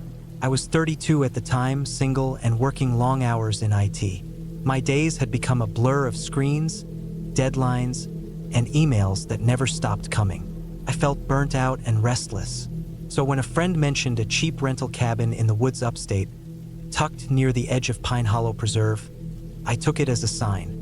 He'd stayed there once during college and said it was nothing fancy, but peaceful, just what I needed. The cabin was about 3.5 hours from where I lived in Philadelphia. I left early on a Thursday morning to avoid traffic, driving through fading towns and long stretches of empty back roads. As I got further north, the trees thickened and the air turned crisp. I rolled down my window a bit just to take it in. It was early October, and the leaves were starting to turn. Gold, orange, a few patches of bright red. The kind of scenery that looked fake if you saw it in a painting. The directions my friend gave me were pretty straightforward. The cabin was about 40 minutes past the last gas station in a town called Lasker, down a gravel road with no name, just a faded sign nailed to a tree that read Pine Hollow. I found it easily enough. The gravel crackled under my tires, and the road narrowed the deeper I went, trees crowding closer, their branches sometimes brushing the roof of my car. No cell service past Lasker, but I'd expected that. I had a paper map in the glove box just in case. The cabin came into view about a mile in, small, weathered but solid looking. It sat on a slight slope overlooking a long, narrow lake, its surface glassy and unmoving. No neighbors in sight, no other houses, just trees and silence. I parked my car, grabbed my duffel bag, and unlocked the front door with the key my friend mailed me. The place smelled like old wood and dust. It had clearly been a while since anyone stayed there. The main room had a couch, a small kitchen area, and a wood stove. There was one bedroom and a tiny bathroom that had a flush toilet but no shower, just a sink. Water came from a well pump out back. No Wi-Fi, no TV. Power was solar, but there was a backup generator in the shed out back if needed. It was perfect. The first day passed quietly. I unpacked, swept out cobwebs, and opened all the windows to air the place out. Made myself a simple dinner on the propane stove, canned soup and crackers, then sat on the porch watching the sun sink behind the trees across the lake. The silence was thick, almost alive. Not oppressive, but heavy. A kind of quiet you forget exists when you live around people too long. That night, I slept like a rock. The next morning, I woke to the sound of birds and the wind moving through the trees. I made instant coffee, sat out on the porch again, and just listened. There were no engines, no people, just nature. I felt my chest loosen for the first time in months. I spent most of the day exploring the area around the cabin. There was a trail that followed the lake's edge, overgrown but walkable. I found a couple of animal tracks in the mud, maybe deer. I took a few photos with my phone, even though I knew I wouldn't be able to upload them until I got back. When I returned to the cabin that afternoon, I noticed something small but strange. One of the front windows was open. I was sure I'd closed them all earlier, but I figured I'd missed it, shrugged it off, and latched it shut. That night, I built a fire in the wood stove and read a paperback I'd brought. Around 9 p.m., I turned off the lights and climbed into bed. The wind had picked up and the trees groaned a little outside, but otherwise it was calm. I woke up just after 1 a.m. The air was cold. I pulled the blankets tighter and lay still, not sure what had stirred me. Then I heard a faint creak. Not the trees, not the wind. It was sharper, closer. I sat up and listened. Came again, this time more distinct. A floorboard, I thought, shifting. I told myself it was the cabin settling. Old houses do that. But then I heard it again. Not just one creak, but 2, 3 in a row. Like footsteps. I stayed frozen in bed, barely breathing. The cabin had no insulation, and every sound traveled. I strained to hear more, but the noise stopped. I waited for what felt like 10 minutes, heart thumping. Nothing, just silence again. Eventually, I chalked it up to my imagination, or maybe an animal on the porch. I drifted back to sleep around 3. The next day, I tried to shake it off. I hiked a bit further along the lake, then made a sandwich for lunch. Back at the cabin, I did a slow walk around the outside, just to reassure myself. Nothing seemed out of place, until I looked at the back door. There were scratches along the wood near the handle. Not deep, but definitely there and fresh. Not the kind of weathering you see from age or storms. These were narrow, straight marks, like someone had tried to pick at the lock or pry it open with something thin. My skin crawled. I checked the door. It was locked. Still, I felt unease settle in my stomach like a stone. I told myself again it could have been animals. A raccoon maybe, or a porcupine. But something about the marks seemed deliberate. That night I couldn't relax. I kept checking the locks. The wind blew harder, and branches tapped against the windows. I left the light on in the bedroom. Just a small one, but enough to cut the dark. I kept the axe I used for chopping firewood next to the bed. I knew it was overkill, but it made me feel better. I fell asleep eventually. I woke again, this time to the unmistakable sound of the front porch boards groaning under weight. Not the wind, not some squirrel, something heavier. I didn't move.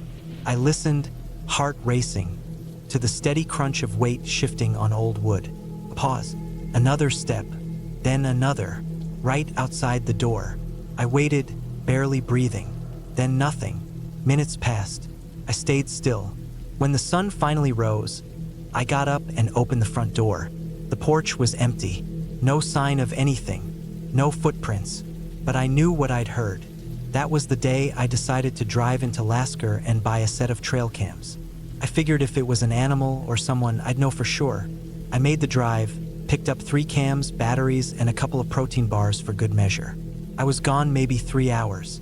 When I got back, something was off again. The welcome mat was slightly crooked. Not the kind of thing you'd normally notice, but I remembered setting it a certain way that morning, centered. Now it was askew. I checked the locks. Still latched. I installed the cams before sunset.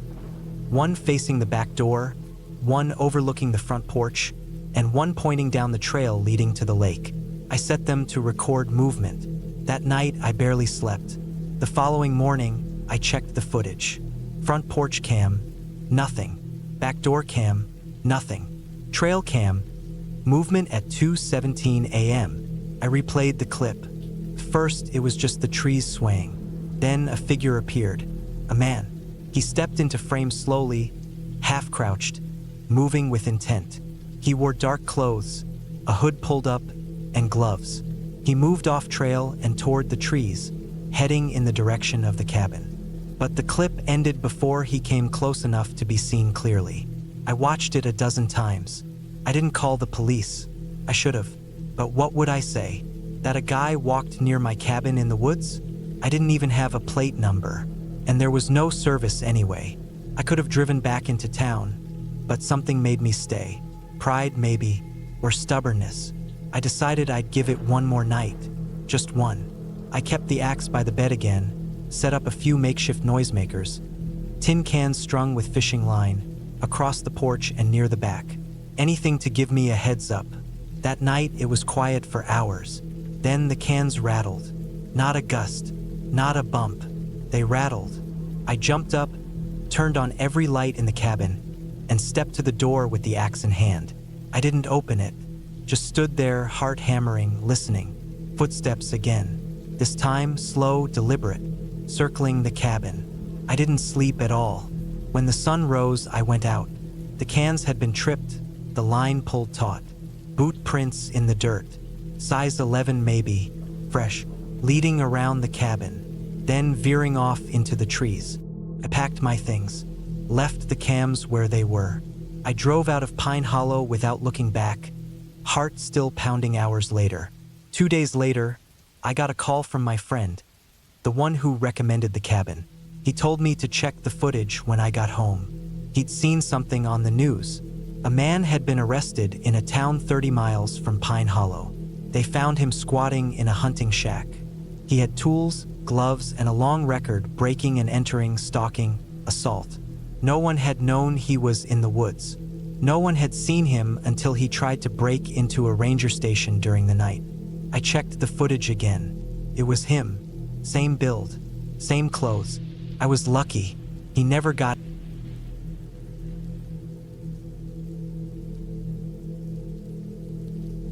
It was the summer of 2012, a year I'll never forget.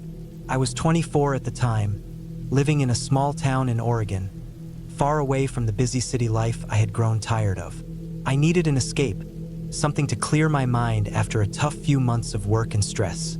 So when a buddy of mine, Ryan, suggested a weekend camping trip, I jumped at the idea. It was just supposed to be a quick getaway, a chance to get out into the woods and disconnect from everything. I never could have imagined how the trip would change me. We decided to head to a place called Clear Creek, a remote camping spot deep in the Oregon Cascades. The place was known for its tranquility, a few scattered cabins along the creek, and lots of thick forest. No cell service, no distractions, just us and nature. That's what I thought, at least. We packed up our gear, set out from town around 4 p.m., and arrived at the campsite just as the sun was dipping below the horizon. The drive had been peaceful, winding through old pines and past fast-moving rivers. I remember the air feeling cool, even though it was late spring, and the scent of pine and damp earth filling the car. We didn't see many other vehicles on the road, just the occasional truck, and that added to the sense of isolation. By the time we arrived, the camp was quiet. Too quiet, almost. It wasn't exactly the type of place where people camped in large groups. There was no campsite manager or rangers patrolling the area. It was just an open forest with a few cleared areas and fire rings. Ryan and I found a spot near the creek, far from the few cabins that dotted the land. The site was small, but it had a perfect view of the water. We set up our tent and fire pit, grabbed some firewood, and got the flames going. As night fell, the forest around us seemed to come alive. The distant calls of animals, the rustling of leaves in the trees, and the occasional snap of a twig underfoot filled the air. It was peaceful, but there was something about the isolation that felt off. I couldn't quite put my finger on it, but it made the hair on the back of my neck stand up every now and then. We spent the first few hours talking, roasting marshmallows, and drinking some beers. I tried to push away the odd feeling I had, but it kept creeping up. After a while, the conversation lulled, and we both sat there in silence, staring into the fire. The flames flickered, and I watched as they cast long shadows on the trees surrounding us. The fire felt like a barrier between us and whatever was out there in the dark. It was around midnight when the noises started. At first, I thought it was just the wind or an animal moving through the woods. But as the sounds grew more distinct, I started to feel uneasy. There was something out there. I could hear the faint sound of footsteps in the underbrush, followed by something that sounded like branches snapping. Ryan noticed it too. He looked at me, his face pale in the firelight. "Did you hear that?" he asked, his voice low. I nodded, my eyes scanning the darkness. "Yeah, sounds like someone's walking out there." We both stood up, our eyes locked on the thick woods beyond the firelight. The footsteps stopped for a moment, and all I could hear was the crackling of the fire and the occasional rustling in the trees. I don't know why, but I felt like someone or something was watching us. I kept expecting to see a figure emerge from the shadows, but nothing did. The silence grew heavy, and we stood there for what felt like an eternity, waiting. Then, without warning, a large crash came from the forest, followed by the unmistakable sound of something heavy moving through the brush. Ryan and I both jumped back, hearts racing. The noise came from just beyond the tree line, too close for comfort. My first instinct was to grab the flashlight, but I didn't want to give away our position if it was someone trying to sneak up on us. We just stood there, frozen. I could hear my heart pounding in my chest. After what felt like an age, the sound of movement finally stopped. I don't know how long it lasted, but when it was over, the forest went silent again. The kind of silence that felt unnatural. I couldn't shake the feeling that something was out there, waiting for us to make the wrong move. Ryan and I exchanged a look, and without saying a word, we both agreed that it was time to go inside the tent.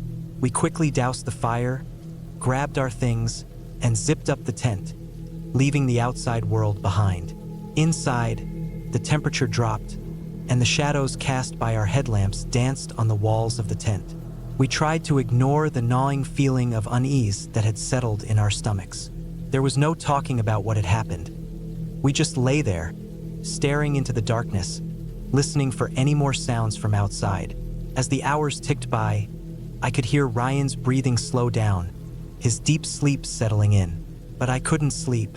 My mind kept racing, replaying every little sound I had heard.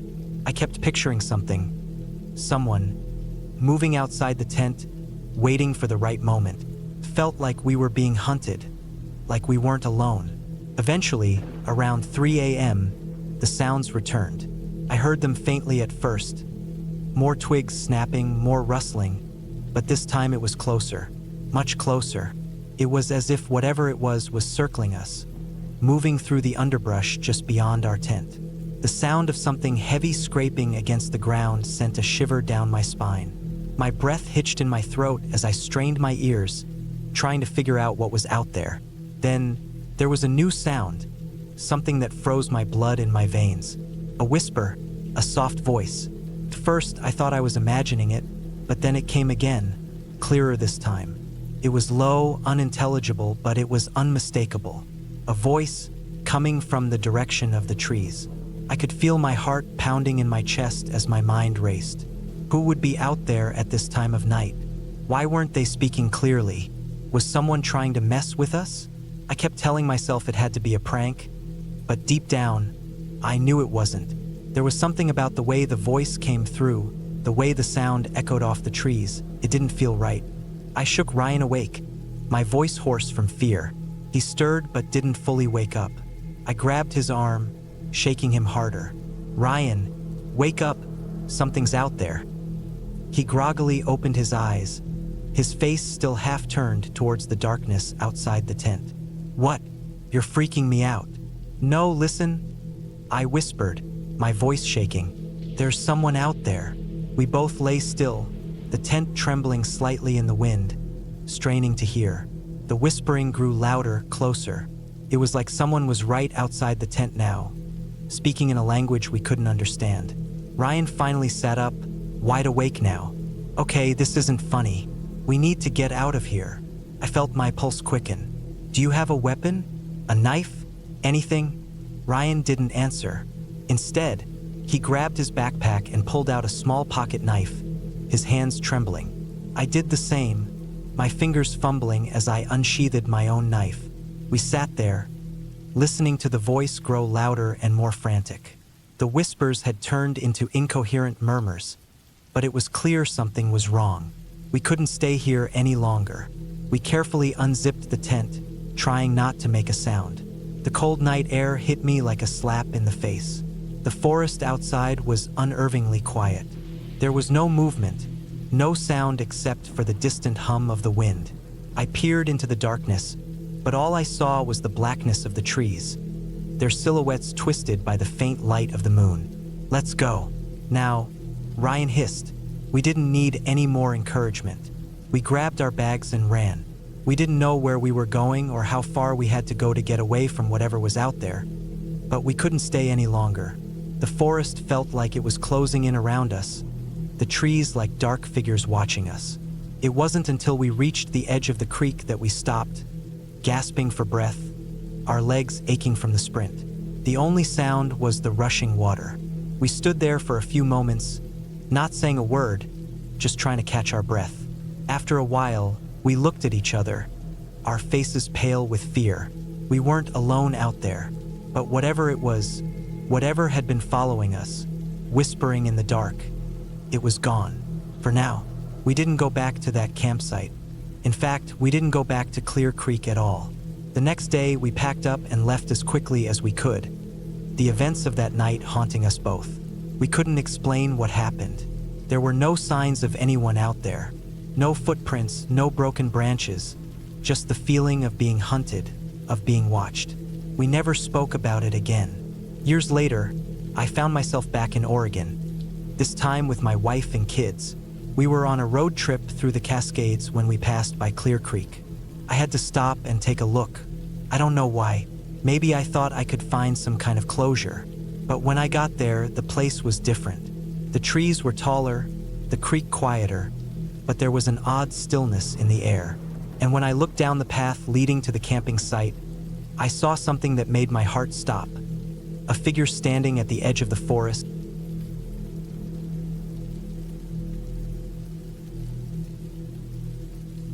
It was late September when I decided to take that camping trip. The kind of trip that was meant to be peaceful, a chance to disconnect from everything for a few days. No phones, no distractions, just me, nature, and the simple quiet of the woods. I was 28, living in a small town in Michigan, working a desk job that had started to wear on me. I'd been to this forest before, but only on day hikes. This time, I wanted to camp. I wanted to experience the full thing. Setting up a tent, cooking over a fire, and being out there in the quiet. Maybe I needed a break more than I realized, or maybe I was just tired of the noise of everyday life. Either way, I packed my gear, got in my truck, and drove a couple of hours to a place called Big Pines National Forest. I pulled up to the parking lot at the trailhead around mid-afternoon. It was colder than I expected for September, and the trees were starting to turn, their leaves showing off a little early autumn color. I could already smell the earthy, pine-scented air that I loved so much, and for a moment, I felt at peace. The trail I was heading to was a loop that stretched about 8 miles, and the campsite was right on a small creek. It was a popular spot for people who wanted to get away but still be close enough to civilization if they needed it. I knew it wouldn't be completely isolated, but that didn't matter. I was looking for solitude, not total isolation. I started the hike around 4 p.m., trying to pace myself. The trail wasn't difficult, mostly flat, and it wasn't long before I was deep into the forest, the canopy of trees overhead blocking out most of the sun. The air was cool but not cold, and with every step, I felt more and more disconnected from the hustle and bustle of the world. This was exactly what I needed. By the time I reached the campsite around 6 p.m., the sun was beginning to dip behind the trees. The spot was perfect, an open clearing next to the creek, with a fire ring already in place and a few logs set up as benches. I dropped my backpack on the ground, relieved to have made it. I set up my tent first, securing the stakes into the damp earth, then gathered some firewood from the pile nearby. The creek babbled gently behind me, and the sound was soothing. I started the fire without much trouble, something I was familiar with from my occasional camping trips. The flames crackled and popped, and the warmth spread through the cool evening air. I took out a can of chili and heated it over the fire, the smell of food mixing with the pine scent around me. As I sat there, eating and watching the fire dance, I couldn't help but feel a sense of accomplishment. This was exactly what I had needed. It wasn't long before the sun finally set, leaving the forest in a twilight haze. The stars began to appear one by one, slowly filling the sky with their cold, distant light. The firelight flickered, casting long shadows around the clearing. The only sounds were the crackling of the fire and the soft rustling of the leaves in the trees. I felt completely alone, but not in a bad way, just alone enough to be free of everything that had been weighing on my mind. As the night deepened, I started to feel that familiar sense of unease that sometimes comes with being out in the wilderness. It wasn't fear, not exactly, but more like a heightened awareness. The forest had a life of its own, and while it was beautiful, it also reminded you that you were a visitor here. This wasn't home, and the longer you stayed, the more you realized how small and fragile you were in comparison to the world around you. I tossed another log on the fire, and as the flames flared up, I thought I saw something move at the edge of the clearing. It was quick, almost too quick to register, but I definitely saw it. Just a flash of movement, like something had darted between the trees. It wasn't a bear. I knew what they looked like from past encounters. This was smaller, more like a person's shape, but moving at a pace that seemed too fast for a human. I froze, watching the spot where I thought I saw it, but nothing else moved. The shadows played tricks in the firelight, and after a minute, I convinced myself it was nothing more than the wind shifting through the branches. Still, I couldn't shake the feeling that I wasn't alone. It was one of those instincts you can't quite explain, like the hairs on the back of your neck standing up when you feel someone watching you. I couldn't decide if it was just my imagination or something more. Maybe it was the isolation, maybe the darkness, but whatever it was, I started to feel more aware of every noise around me. The wind, the crackling fire, the occasional snap of a branch. Even the sound of the creek seemed louder now. I finished my dinner quickly and decided to turn in early. The night had a strange energy to it, and I figured a good night's sleep would help clear my head. I slipped into my tent, rolled out my sleeping bag, and settled in, leaving the fire to burn out on its own. The air inside the tent was cool but not uncomfortable, and soon enough, I drifted off to sleep. I don't know what time it was when I woke up, but the first thing I noticed was the silence. The usual forest noises had stopped. No rustling leaves, no wind, nothing. I lay still, listening, but all I could hear was my own breath. It was the kind of silence that made everything feel too quiet. Then I heard it, a soft crunch of footsteps on the ground outside the tent. My heart skipped a beat, and I held my breath, straining to hear more. It wasn't the noise of an animal like a deer or a raccoon. It was too deliberate, too controlled. I wasn't sure what to do. Should I call out?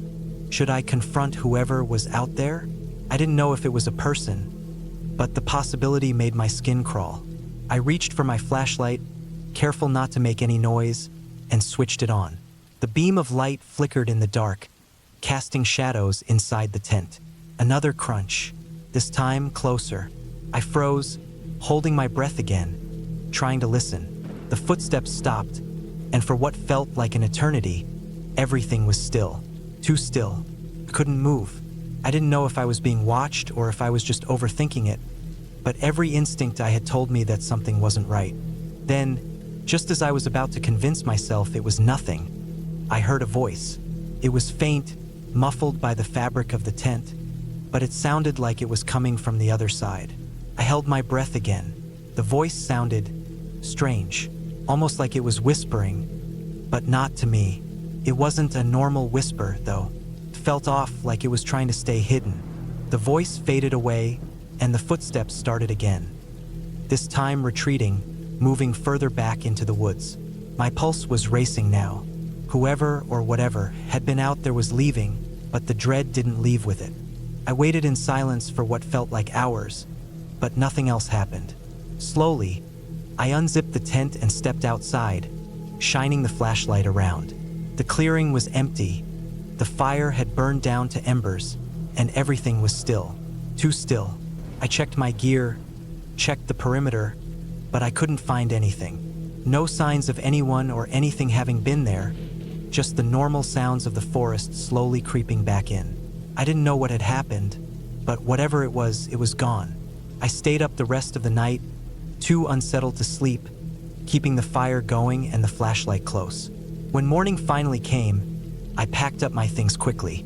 The sun was up, the forest was quiet again, and I felt a strange mix of relief and confusion. I had no idea who or what had been out there, but I knew one thing for sure. I wasn't coming back here again. I hiked out of the woods as quickly as I could, my heart still racing. I didn't look back, and I didn't stop until I reached my truck. I drove away without a second thought.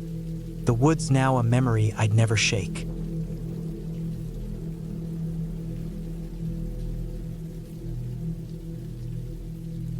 I was 34 when it happened.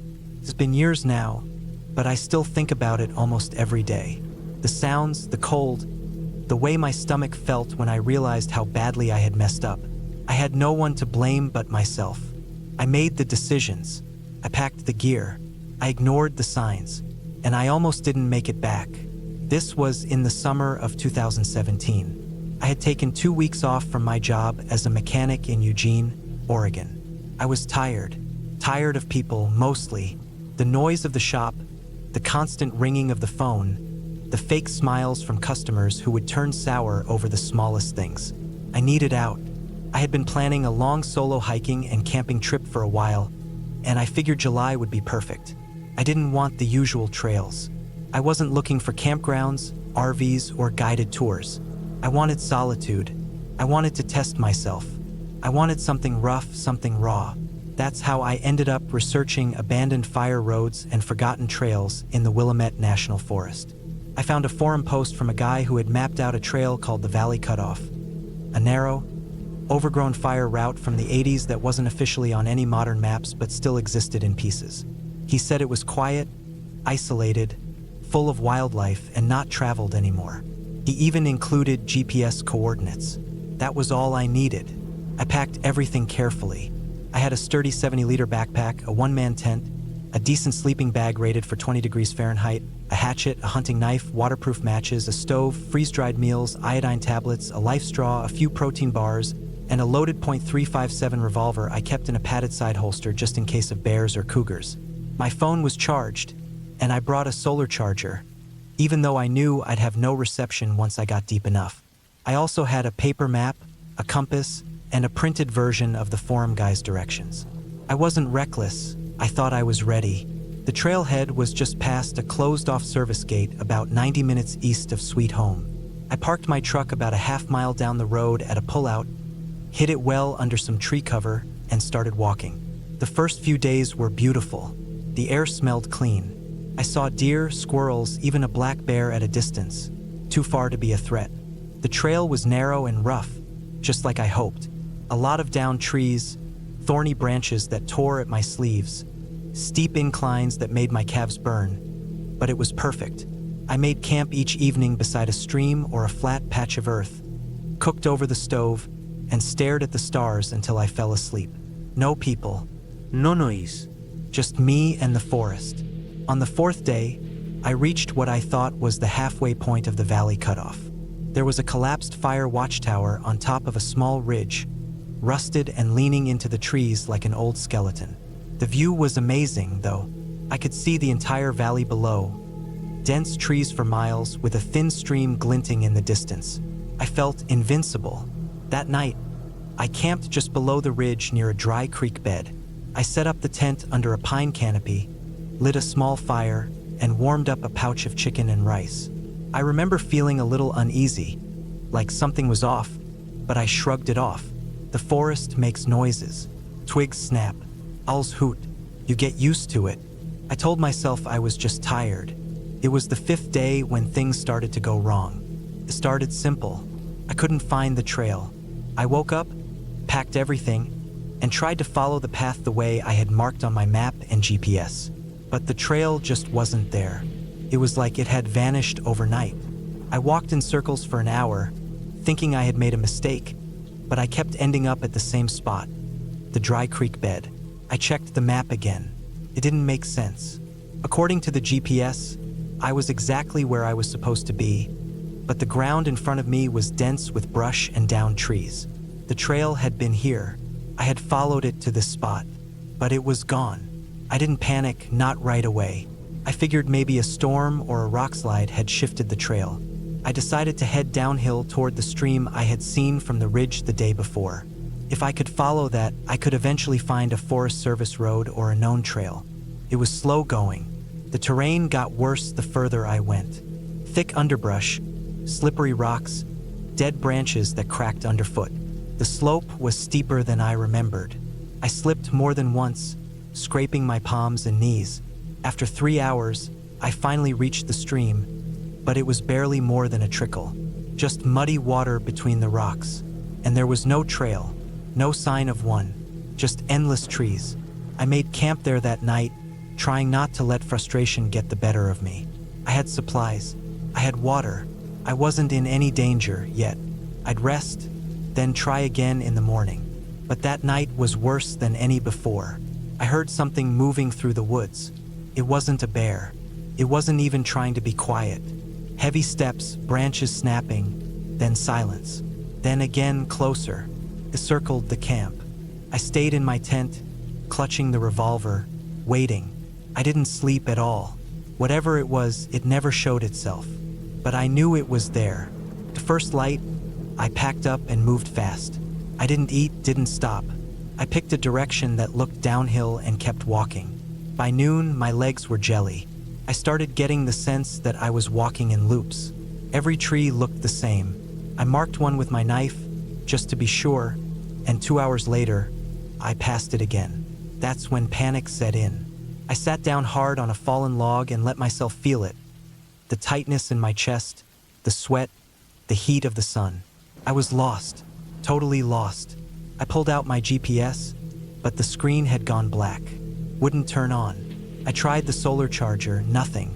My phone was just as useless. The paper map didn't help either. It was too zoomed out, too broad. I couldn't tell where I was.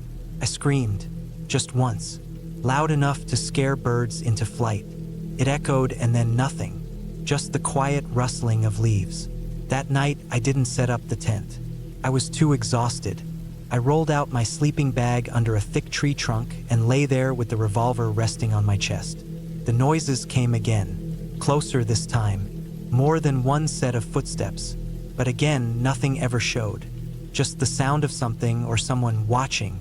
I ate sparingly the next few days. A bar here, a small pouch of food there. I rationed water and followed the trickle of the stream, which sometimes vanished entirely. My socks stayed wet. My feet blistered. I started hallucinating. Faces in the trees, whispers in the wind. But I knew they weren't real. I wasn't that far gone yet. On the 8th night, I found a clearing with an old fire ring, blackened stones arranged in a circle. It looked used, but not recently. I was too tired to care. I collapsed and fell asleep with the fire just smoldering. I woke up to movement, soft, careful steps. I held still, pretending to sleep, my hand on the revolver. I opened my eyes just a crack. I could see a figure, definitely a person, kneeling by my pack.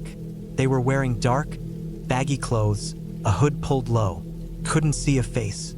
They were going through my stuff, silent, methodical. I sat up fast and pointed the gun. The person bolted. No hesitation. Just vanished into the woods. Not a sound. I didn't fire. I don't know why. They had taken nothing. Everything was still there. But I couldn't stay. I walked until sunrise. I don't remember much of the 10th day. I started blacking out on my feet. Hunger, dehydration, exhaustion, who knows? I woke up face down in the mud more than once. I stopped caring about direction. I just wanted out. I started yelling more often. Not for help, just to scream. It was mid-afternoon when I finally found the road. A real road. Gravel, overgrown, but with clear tire marks. I fell to my knees and cried. I followed it for hours, limping, barely able to walk. Just as the sun dipped behind the trees, I saw a ranger station. It was old, half-rotted, clearly unused for years, but it had a satellite phone, and it worked. A chopper came the next morning. They flew me out. I weighed 19 pounds less than when I started. I had 4 infected cuts, a sprained ankle, and a fever. I spent 2 weeks in the hospital. I told the ranger everything. He nodded a lot but didn't say much. Just that they didn't maintain that part of the forest anymore. Too many incidents. I asked what he meant, but he didn't answer. Just said, "You're lucky to be alive." I never went back. To this day, I don't know who that was in the clearing. I don't know if they were following me the whole time or just stumbled on me. I don't know why they didn't take anything. I don't know why they never came back. But I remember how careful their hands were, how quiet they moved, like they'd done it before. Now, every time I hear a twig snap in the woods, I think of those footsteps. Every time I look at a trail map, I check for fire roads and make sure I avoid them. I still hike sometimes,